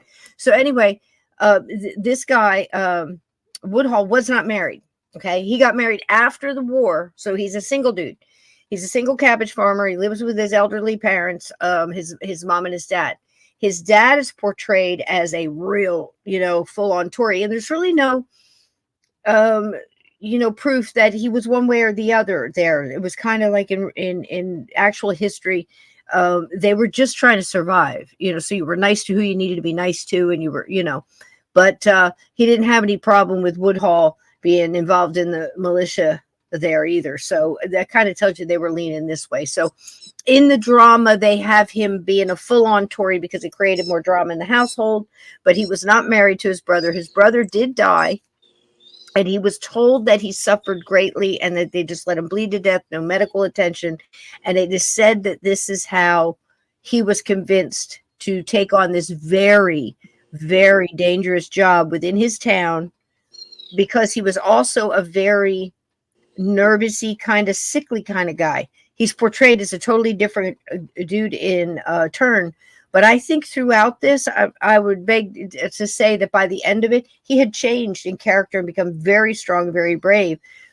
But they didn't say it too. He pulled out early, just like they mentioned a minute ago with this other rider, Roe, that they don't even, I think, mention in Turn. Do they, Froze? I don't even think they mentioned this poor guy. He might have shown up at a pub or something. But he did an awful lot of the riding into New York because Woodhull was getting very scared. He was using sometimes Anna Strong as a cover because they were childhood friends. He grew up there. She babysat him, for Pete's sake, and they got him, all, hot and heavy in the carriage on the way to New York, no. So anyway, that was running a little thin. The British soldiers were getting suspicious of him, and Roe took over. But in turn, he continued on as he was both characters. So there's something right out of the get there, Lynn. You got anything you want to say on that? Yeah, I was just looking up you were talking about the boats. I mean, they basically sent people to prison to starve to death. And yeah. Worse. Said, I mean, they were left to sleep in their excrement. I mean, it was just really, really, really bad. So bad, I couldn't even describe to you. I was listening to an author who did a whole book on the Jersey, and that's where one of your generals were. That was, So if you know the story of Andersonville, so it's Andersonville on a ship, and these poor guys. I cannot imagine being in that town and not doing something to, carve a hole in the side of that ship and sneak them all out in the middle of the night. You would have to shoot me in the head.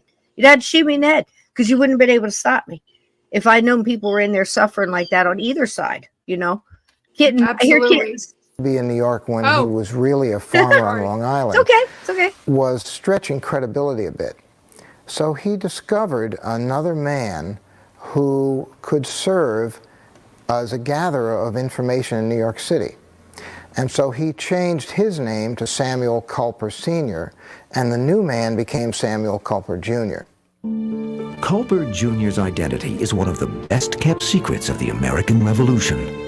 He is rumored to be a well-placed loyalist businessman, but the only people who know the truth are Samuel Culper Sr. and Benjamin Talmadge.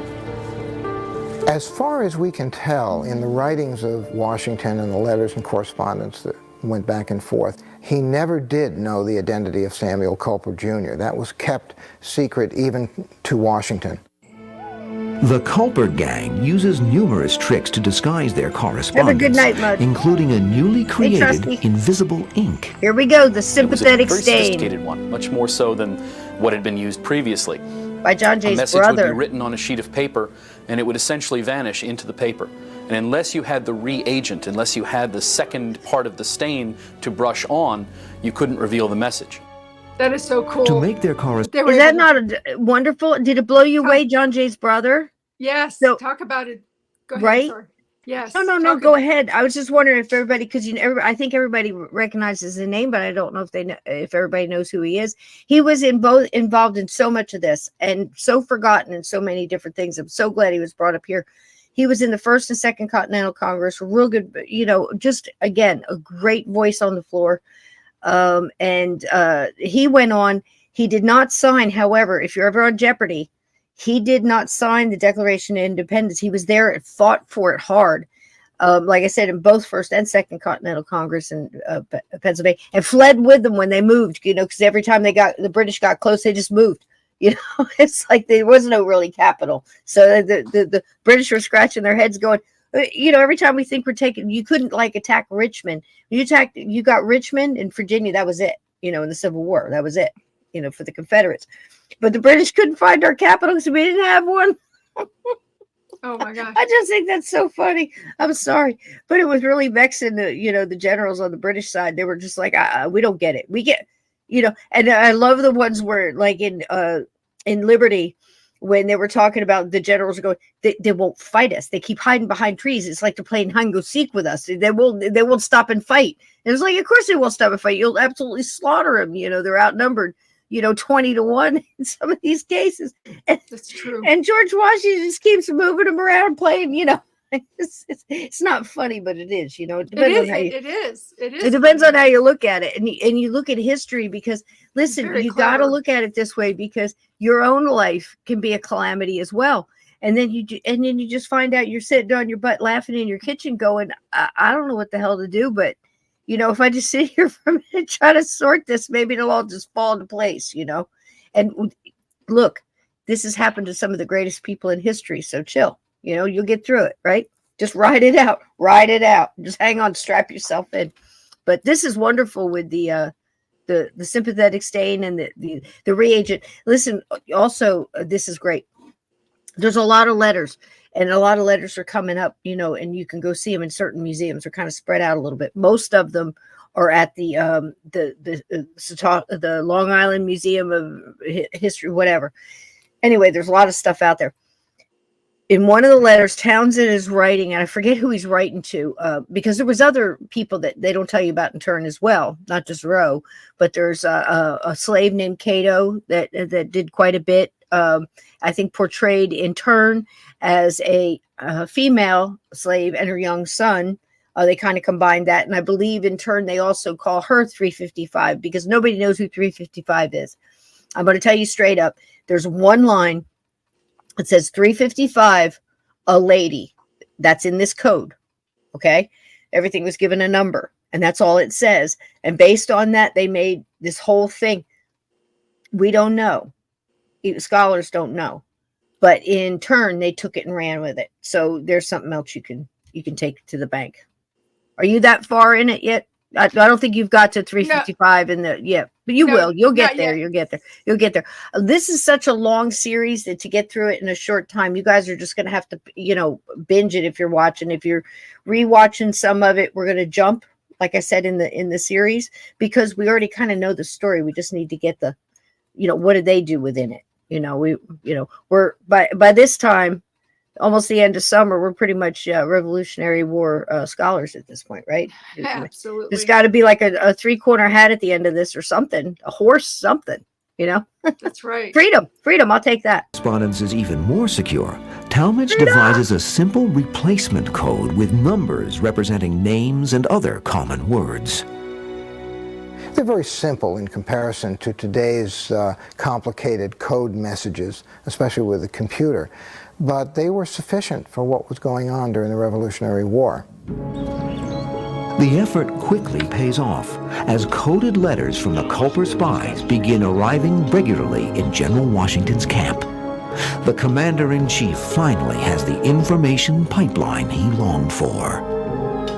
Some of the material that they gathered seems very mundane to us. Just tracking day to day the operations of the British Navy and the British Army, supplies, what they had, what they didn't. But all of that was crucial for Washington. He had to know where the British troops were and then possibly where they would go next. They also uncovered the efforts on the part of the British to flood the New York market with counterfeit money, which was crucial information. I think the Setauket spies did a lot of day-to-day work for which they don't get credit. I think that their information gathering was vital. Despite all of their precautions, spying proves dangerous for the Culpers. The messengers are often accosted and interrogated, as experienced one day by the jittery Samuel Culper Sr. Counterfeit money, same things happening today. Britain more, same thing. I was attacked by 4 armed men. They searched every pocket and lining of my clothes, shoes, and also my saddle, which the enclosed was in. But thank kind Providence, they did not find it. Don't mention this, for I keep it a secret, for fear it should intimidate all concerned here. They used to put tiny notes Such in the incidents button do intimidate the Culper spies, often forcing them to lay low for weeks at a time. And just cut the button off. Their and let longest it, sabbatical comes in 1780, just when their services are needed most.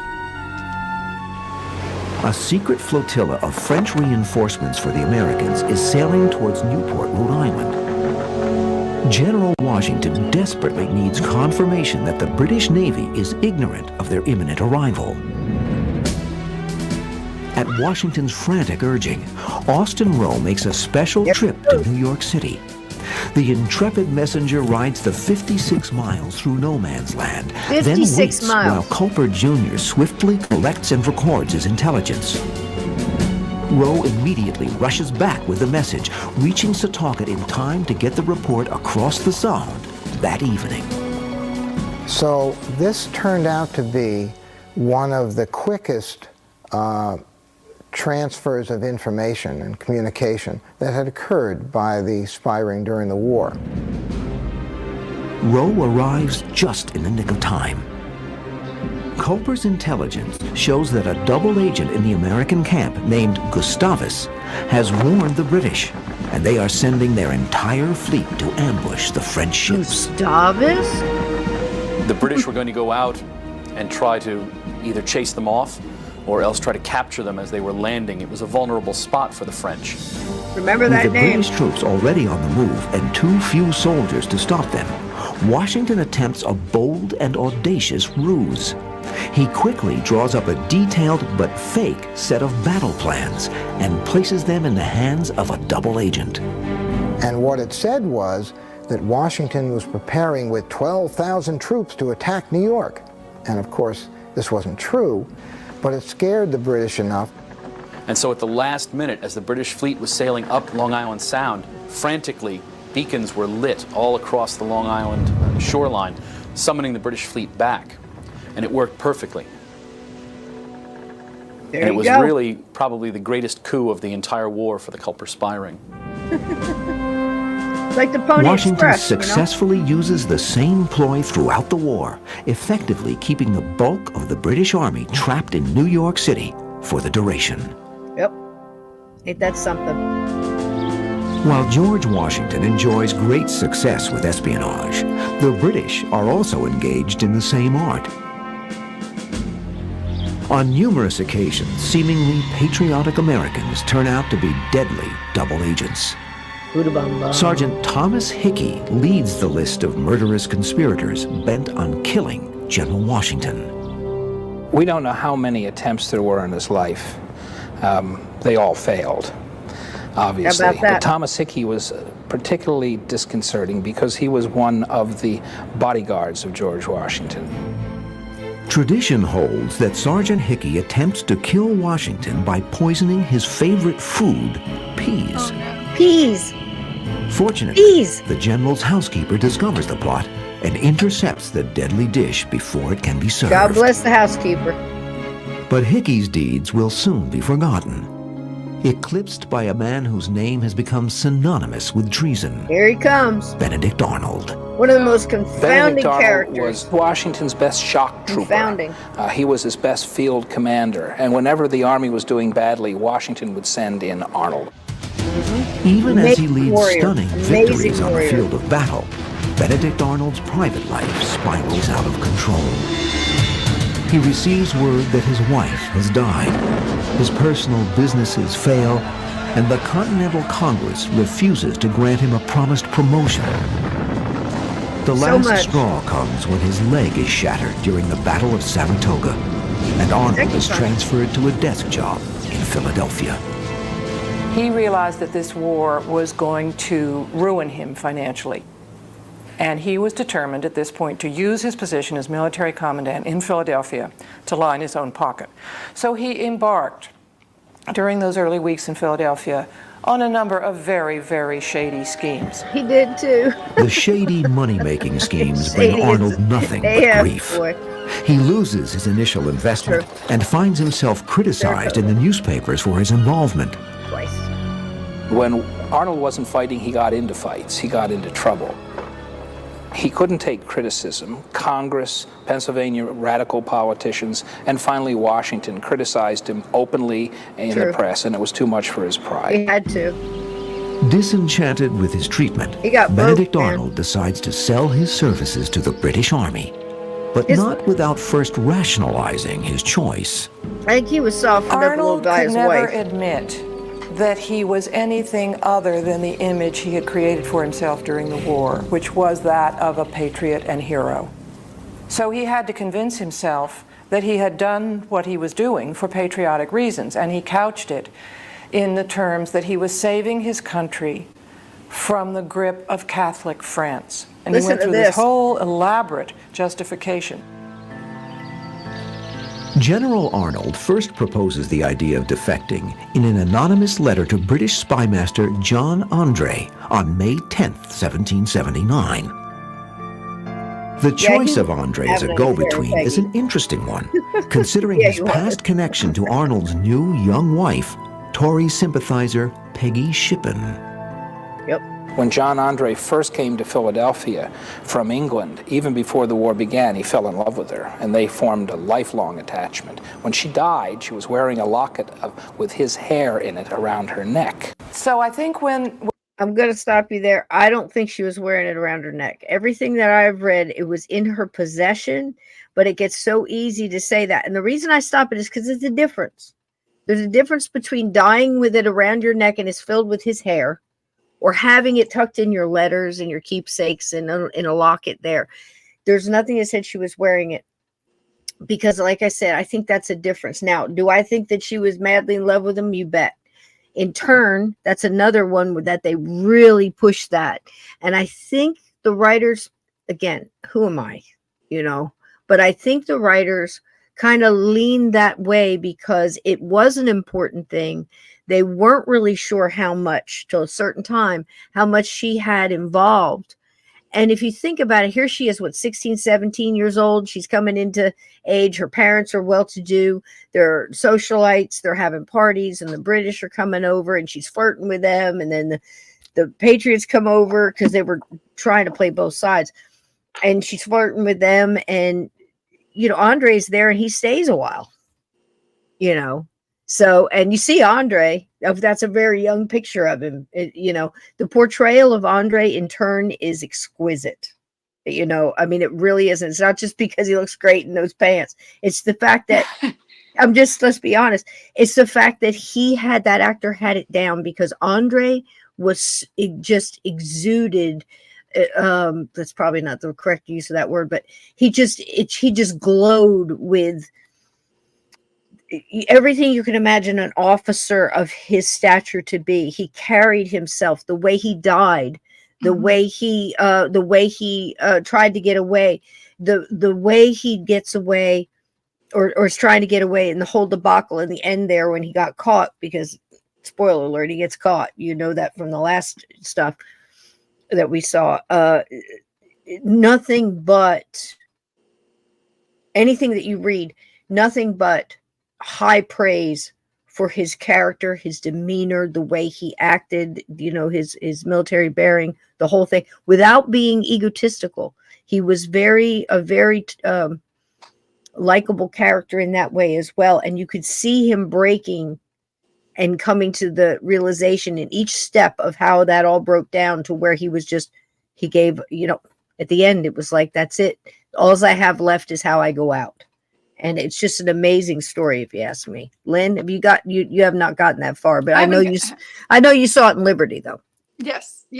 And I think that he looks good in his pants too, Yes, he does.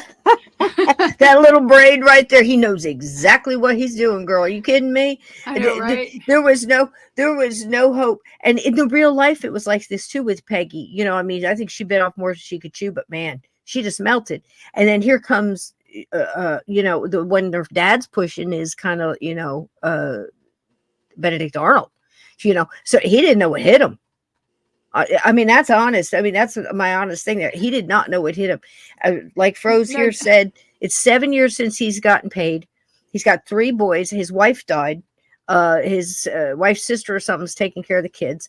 He hasn't been paid. He doesn't know what to do. He's lost all of his stuff. A lot of these generals did. A lot of people did. Yeah, they did. It's not a solo story. However, this is what he's thinking. And now she's picking at him. She did. You're on the British side, you'd probably get that money and you'd probably get that promotion. You could just hear it, So again, it's just conjecture.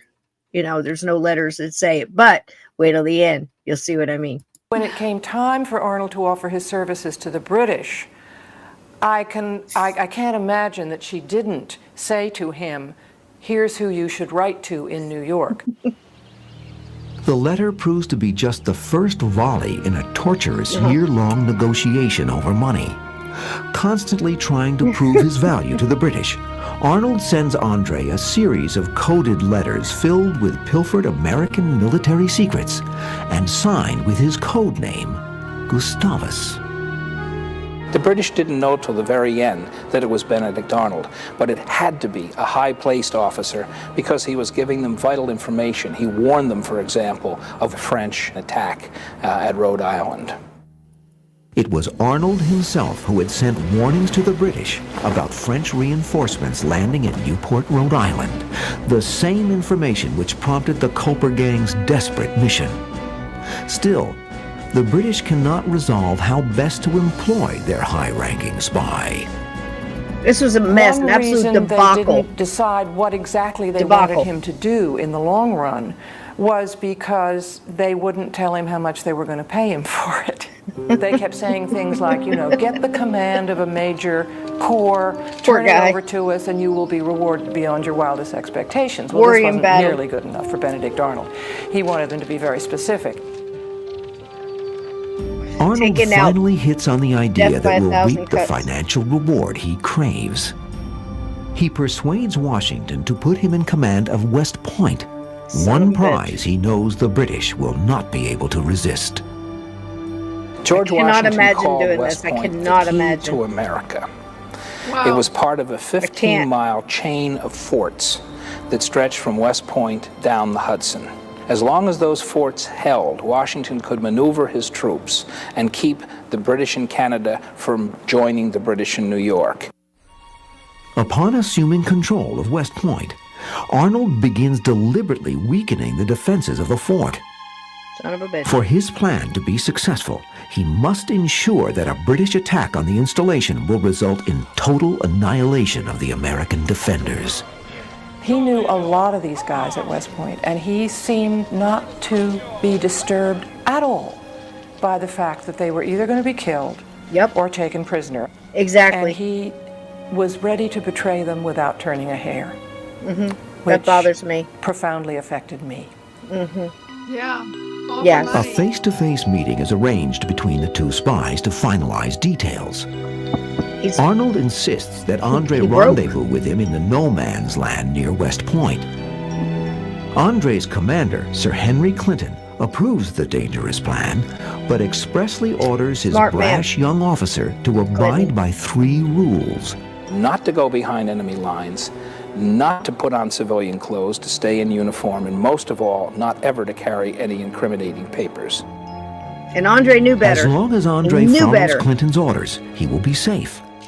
Because if something goes awry and the major is caught, he will be treated as an important British prisoner of war, not a loathsome spy.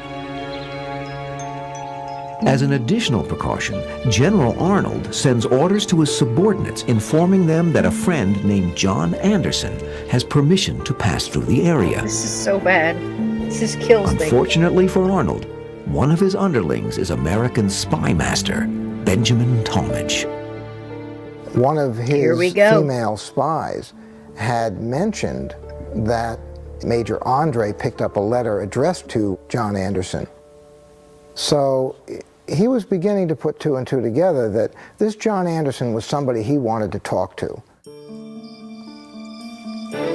John Andre, posing as John Anderson, meets Benedict Arnold on the banks of the Hudson River on September 22nd, 1780. All goes according to plan, until overzealous patriots suddenly open fire on Andre's ship, the Vulture.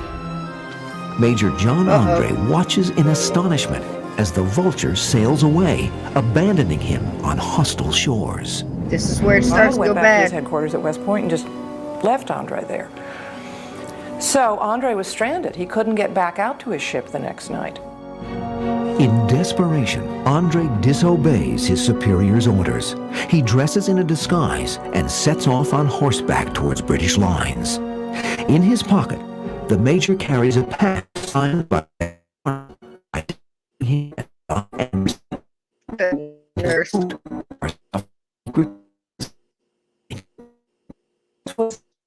Stupid. And Benedict Arnold was not a stupid man.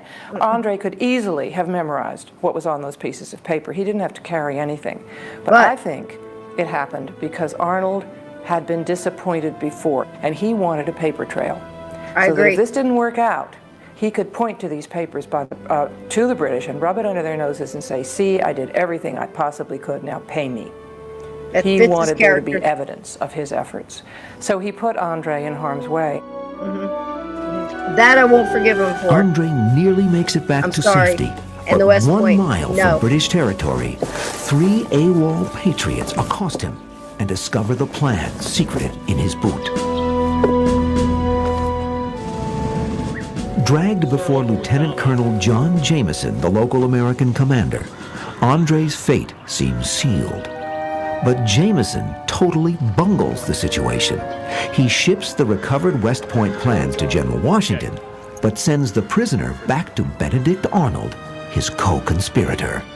It's cluster. It's Of just course, an Andre would have been absolute. safe if he'd gotten to Arnold because they could have made their escape together. They had to escape at this point because Washington would have figured it out once he got the plans. The timing is But Andre's impeccable. luck doesn't last. It's Just crazy. before sunset, a cavalry patrol arrives at Jameson's camp, headed by Major Benjamin Talmadge of the Culper Spies. Well, I would love to have heard Talmadge's language when he said to Jameson, you idiot, get him back. His commanding officer, who had let John Anderson go, said, no, there's no reason to bring him back. But Benjamin Talmadge insisted. Now, that's a very unusual thing for a subordinate officer to do, to say, no, I want this man back, and I'll do it at my own responsibility. In other words, if we're stopping the wrong man, I'm the guy that's going to pay for it. So his commander let him do it. A courier overtakes Andre near Peekskill and orders his return. In the confusion, though, a letter from Jameson is still delivered to West Point, describing all that has taken place. Forewarned, Benedict Arnold makes his escape on Andre's ship, the Vulture, which has returned. When he heard that Benedict Arnold had gone over, George Washington sat down hard, put his head in his hands, and said, who can we trust now? He then sent out Hamilton to try to kill Arnold. That plot failed. It was one of Washington's few failures. But he hated him so much that he was willing to bend his own laws and orders to try to have him assassinated. With his traitorous plan exposed, General Benedict Arnold safely escapes to the British headquarters in New York City. And left His Andre. co-conspirators are not as fortunate. Left behind to fend for themselves are Major John Andre and Arnold's wife, Peggy Shippen. Nobody had any idea She that goes she was part nuts. of any of this. They were falling all over themselves trying to say, oh, you poor darling, you've been left alone by that absolute wretch. And oh, this poor innocent young thing. Nobody really believed she was involved at this point. And in fact, they didn't find out till 1930. 1930.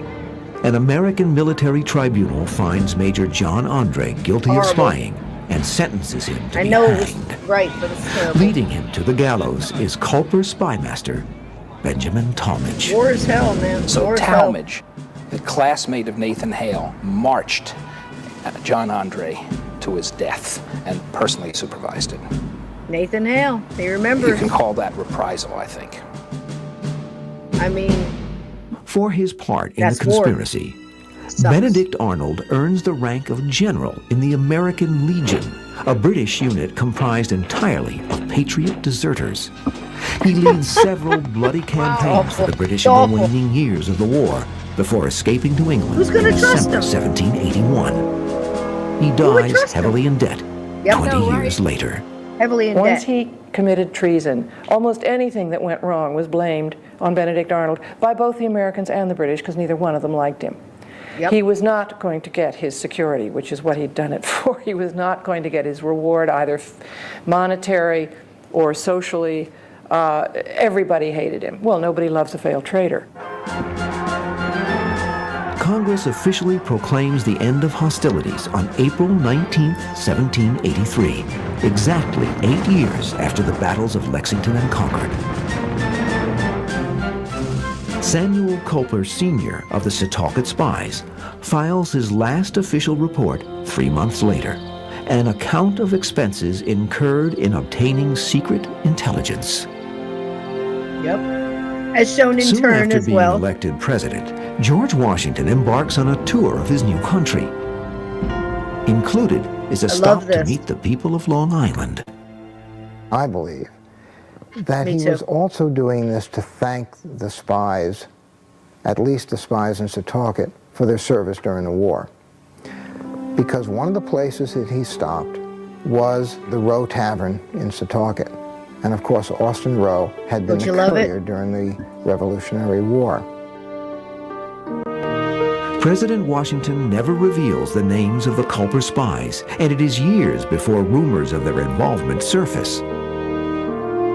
One of the most elusive proves to be Samuel Culper Jr., who is not positively identified until his private papers are discovered in an Oyster Bay attic in the 1930s. How about that? Everyone knew that Samuel That's Culper something. Sr. was actually Abraham Woodhull, just an ordinary farmer. But nobody knew who Samuel Culper Jr. was. Morton Pennypacker was able to put together a chest full Incredible. of writings that had come from Raynham Hall.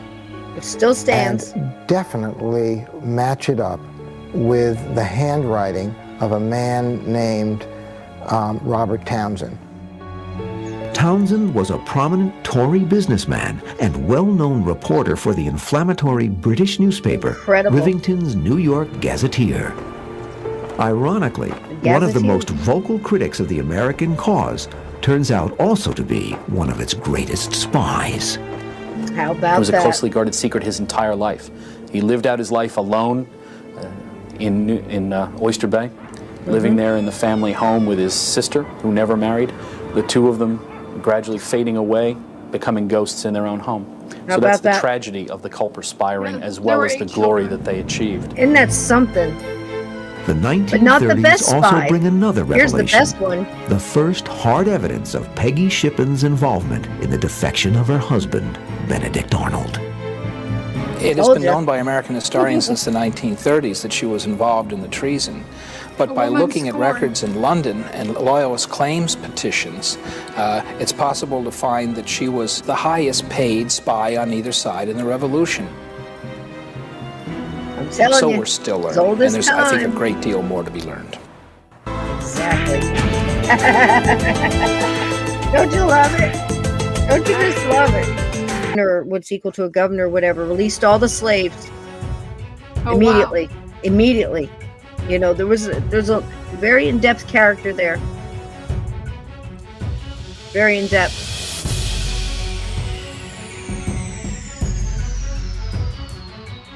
Considerable liberties with personalities in certain situations. True. It's a very compelling drama. It's very good. I highly recommend it. I really, really do. Well, there you go, folks. There's Washington. I thought the portrayal of Washington was very good. It's hard to reach back and, you know, just through letters or whatever. Some of these characters had more to work with than others. We mentioned that, I think, in Sons of Liberty, where their approach to it was each character got as much as they could on each on their character and learned about that before they really learned how the script was going to go down, which was kind of cool. In Sons of Liberty, I'm not sure how it went down here, but I do know that when they started doing it, just like any big show that costs a lot of money to produce, I think that, you know, the first season really spoke for whether they were going to carry on. But the way they broke up the first season, it's pretty much they take the story we just saw in turn and turned it into 4 seasons. So there is stuff that they make up there. They take a lot of liberties because they're filling in. They really wanted you to get to know how much danger they were really in. Many of the things that they mentioned, the you know, Rogers Royals and so many people you haven't met yet that we're going to talk about in the next episode, Lynn. Yep. And I sent you an outline too, so you'd kind of know where we were. Good. I appreciate that. Right. So, well, with this, right before you say that, with this, if you guys are watching along, this is what I suggest you do. I suggest you watch a whole daggum, binge watch it, you know, paint the kitchen or something and watch this whole thing. It's amazing. It's well worth the watch. Ask Froze, you know, I'm all about it. But if you're just going for our next episode, what I'm going to do is kind of chunk the last half because you kind of really know the first half. But I want to get a little bit more into what about the spies? What did they do? How did they go about it? You know, the courier, the dead drops and things like that. And a little bit about the people too. You've got the whole gist of it beginning to end, just like you did in the Revolutionary in the first, you know, in the first part of Liberty. And that's what I want to do. Because some of these characters really deserve a little bit more of a deep dive. Talmadge is an amazing character. I think very well portrayed in turn. You didn't get to really meet him too much in the first 2, I don't believe. Simcoe, again, taking on the brunt of, hey, I wasn't like that. You and I both know on the other side, they'll probably go, what? I never did that, you know? No, yeah, absolutely. Right. And, you know, go ahead. No, they've done an amazing portrayal on many of them. Really, I mean, I was drawn in, and I wanted more. So it isn't something that you're just going to sit there and be bored with. You'll definitely want your popcorn. It's very well done. Very, very well done. And I wish I could find it for free all through, you know, but I haven't found it. Have you? Now, Daily Motion has it. That's what I sent you the link. You got to put up with the commercials. But I think they have up to the 3rd season, and all that's free. I don't know if you get that in every country. Again, you know, Amazon, all the streaming stuff and everything else. And I think it's worth the buy, you know. Again, you can probably get it cheap as a set, as a DVD, you know, all 4 of them together. But I don't know for sure. But again, Daily Motion, if you want to, you know, fight a little through the commercials, it's good. It's not too bad. It's not as bad as like a cheap Hulu, where you keep getting the same one over and over again, and like, I'm going to, you know, pull my own hair out. But I always tried to find you guys the free one. I knew this was going to be a hard because it's so new and everything else, but it's probably out of all of them, you know, the most worth it. I was amazed to get you the Liberty for free, but totally worth it. I think you know enough about it. It's kind of fun to go at this vantage point when you watch it by yourself and pull out the stuff that you know now is fake, but enjoy it for what it is, because they really do portray this whole love story thing. It's like, you know, I'd rather just more battles. I'm just a weird chick like that. But but I'll tell you what, all I need is Andre to walk past every once in a while, be good, or send me or just have Brewster shoot that blunderbuss of his, and I'm good. I'm good for a whole nother episode. But I like this kind of chick flicks. But Speaking of which, Peggy, good thing they didn't have DNA checking back then, because Wow. maybe not all of those kids were Were Benedict. his? Yeah. Oh gosh, he didn't know what hit him when he met Peggy. I'm telling you what, that came at a time, and we'll talk more about that too, because his character just infuriates me. I can't imagine wrap my head around doing that, like the one historian was saying. It bothered her, it bothered me too. He's walking past these people all day. I mean, I've always felt like that though. You watch an old movie, I forget the name of it, but Charlie Sheen played the character. Guys, help me, and then we'll go, because I know we're over, and I'm sorry, but it was totally worth it. I'm totally digging this whole summer event thing, and I hope you are too. I am it's too. something different. It's something different. You got to cleanse your palate every once in a while of the paranormal and the axe murders and stuff. Just feel back, and then you can just dive right back in again. And I'll be on time next time. So. Oh no, honey, you're fine. It was absolutely perfect. I babbled on for a while. We watched some fun stuff. We had a good time. I'm glad you came right on time. So, you were supposed to be here when you were here. So, yeah, so if you want to watch it, that's what we'll be doing next. We'll do a deep dive in a couple of the characters, because I really want you to appreciate what these people went through. Because again, like I said, in all of this event, it's not just, history. So you sit down with the kids and you can help them decipher, because I think it's a fun thing to do. Once you learn your basic, your foundation of truth, then you can go back and you can pull out all this stuff, that's real. Wow, they did that good. I'm glad they mentioned that.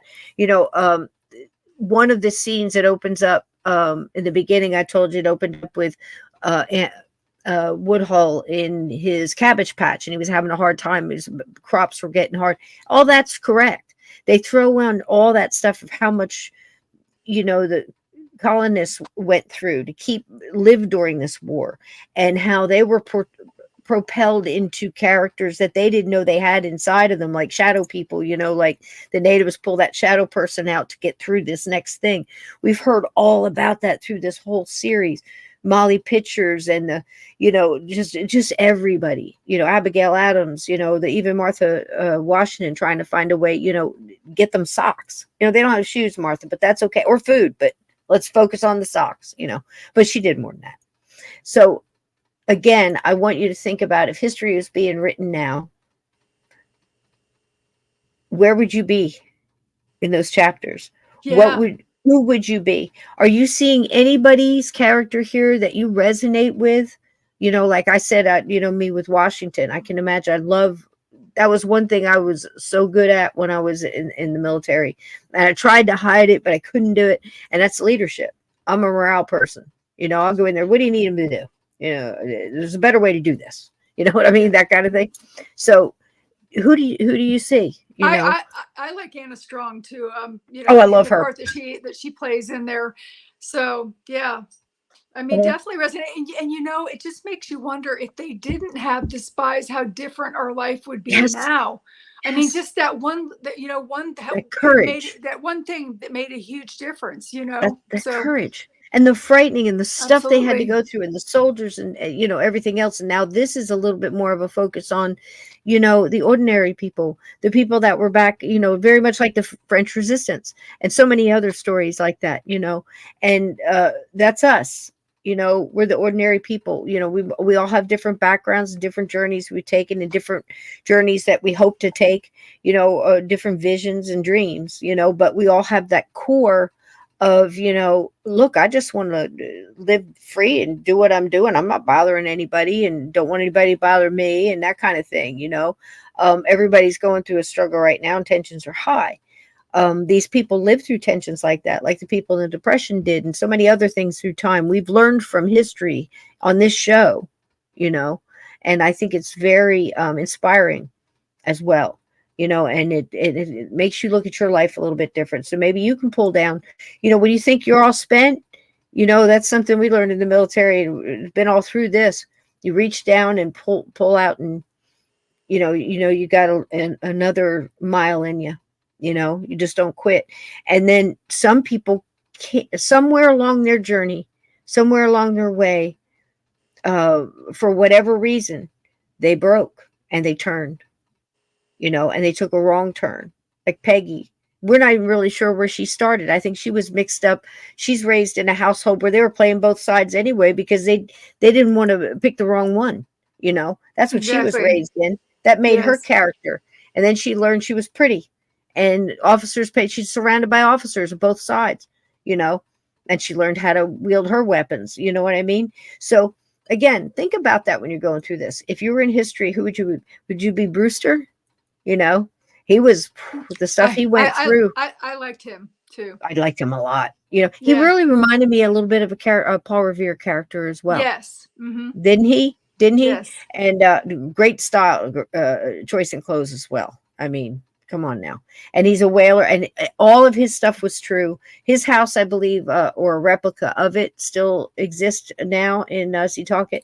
But to have to travel through in the dark with all those British ships and stuff out there, and to bring these messages back and forth, this took intestinal fortitude, people. You know what I mean? Yeah. And they had to make a stand. They made a choice.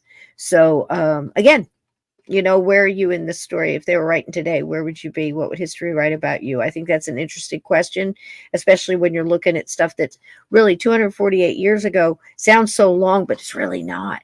What, 3 generations, 4 generations? Absolutely. And when you were talking about Peggy Shippen also, you know, and where she turned with that, she was, you know, she was upset that Benedict was her husband was taken away, and she needed money and they weren't paying her. So, you know, this was a huge opportunity for income for her. So true, Froze.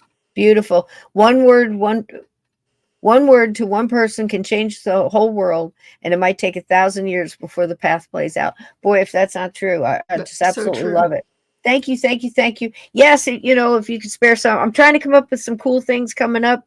I'll tell you what, time is getting expensive, guys. So I've had to shift some ideas and things that I've had going on. And again, we're having, you know, guests that we, you know, been scheduled for a month or two, and then, you know, something in their family or something else, we're shifting there. So, but here's the deal. As long as I can bring it to you, I'm going to bring it to you. We're going to have a good time while we're here. And I hope to see you all tomorrow night. Lynn, I love you, baby. See you next week. Enjoy the next bit, because if you like the first 2, you're just getting started, sweetie. I'm gonna go. I'm gonna go. Season 1 turn. Season 1 and 2. I'm gonna go watch it right now. As a matter Yep. of fact. So you, like I said, you can watch 1 and 2. You know, 1 and 2 just to get an idea about it. And if you get hooked, you know, go on through. But if you know, we're going to give you a lot of the information here too. I just wish I could show you more, but I'm trying to be clever with what we're showing you. Next week, we're going to go to the Spy Museum too in Washington, and take some other travels there too, and get the rest of our George Washington tour through the garden and see what's going on there. So I love you. I'll see you tomorrow night. Tomorrow night we have my wonderful friend Eric from Unseen Paranormal. He just bought a haunted house, Lynn. And you know what that's like, darling, don't you? Yes. And get over to Lynn's website, omnipresent.com, and get her books and look at all these wonderful interviews and radio shows and Coast to Coast and Gaia she's on. You've been on fire lately, girl, and I'm so glad to see it. Thank you so much. I love you so much. And listen, you. guys, let me find something to get us out of here. I say we kick off our shoes, me with my broke darn toe. Can you believe it? Yeah. Oh no, I didn't know about that. I'm not so real sorry. sure. I mean, it's getting better, so it may just be. Is it purple and blue and black? No, that's why I think it's not. But man, I bruised it hard. I bruised it hard. I didn't when I hit it. All right, so I'm steam cleaning the carpet, and I'm angry because I hate cleaning. So I went to push the heavy steam cleaning, you know, apparatus, and I put all my weight behind it, and I flung my foot, and my foot came up just the pinky toe, caught the base of the grandfather clock. So that's not moving. Ouch. And I hit it just straight head on. So it didn't, thank goodness it didn't turn one way or the other. It just jammed that bone straight back into the other bone. So it bruised it down here. Oh, you see what I'm saying? Yeah. So it just went bam, and it hit that. So all the pain is here, and I'm like, what? So yeah, so it's fun. It's just interesting. Look, you know, creator thought I needed a little more today. I was getting a little cocky, so there you go. Slowed me down. You know, you never know why you get what you get, right? I love you, sweetheart. See you next Sunday, and we are out of here. Kick off your shoes and dance the blues away. Why not? And smile. It makes them crazy when you're smiling. I love y'all. Good night, everybody. Oh, wrong one. Golly. All right, wait a minute. I'll go in and find it right. They're both blue. That's my intro. Why not? There you go, guys. That's better. I love that kitty. All right, here we go. There you go. It's all fixed. Bye, baby. Thank you.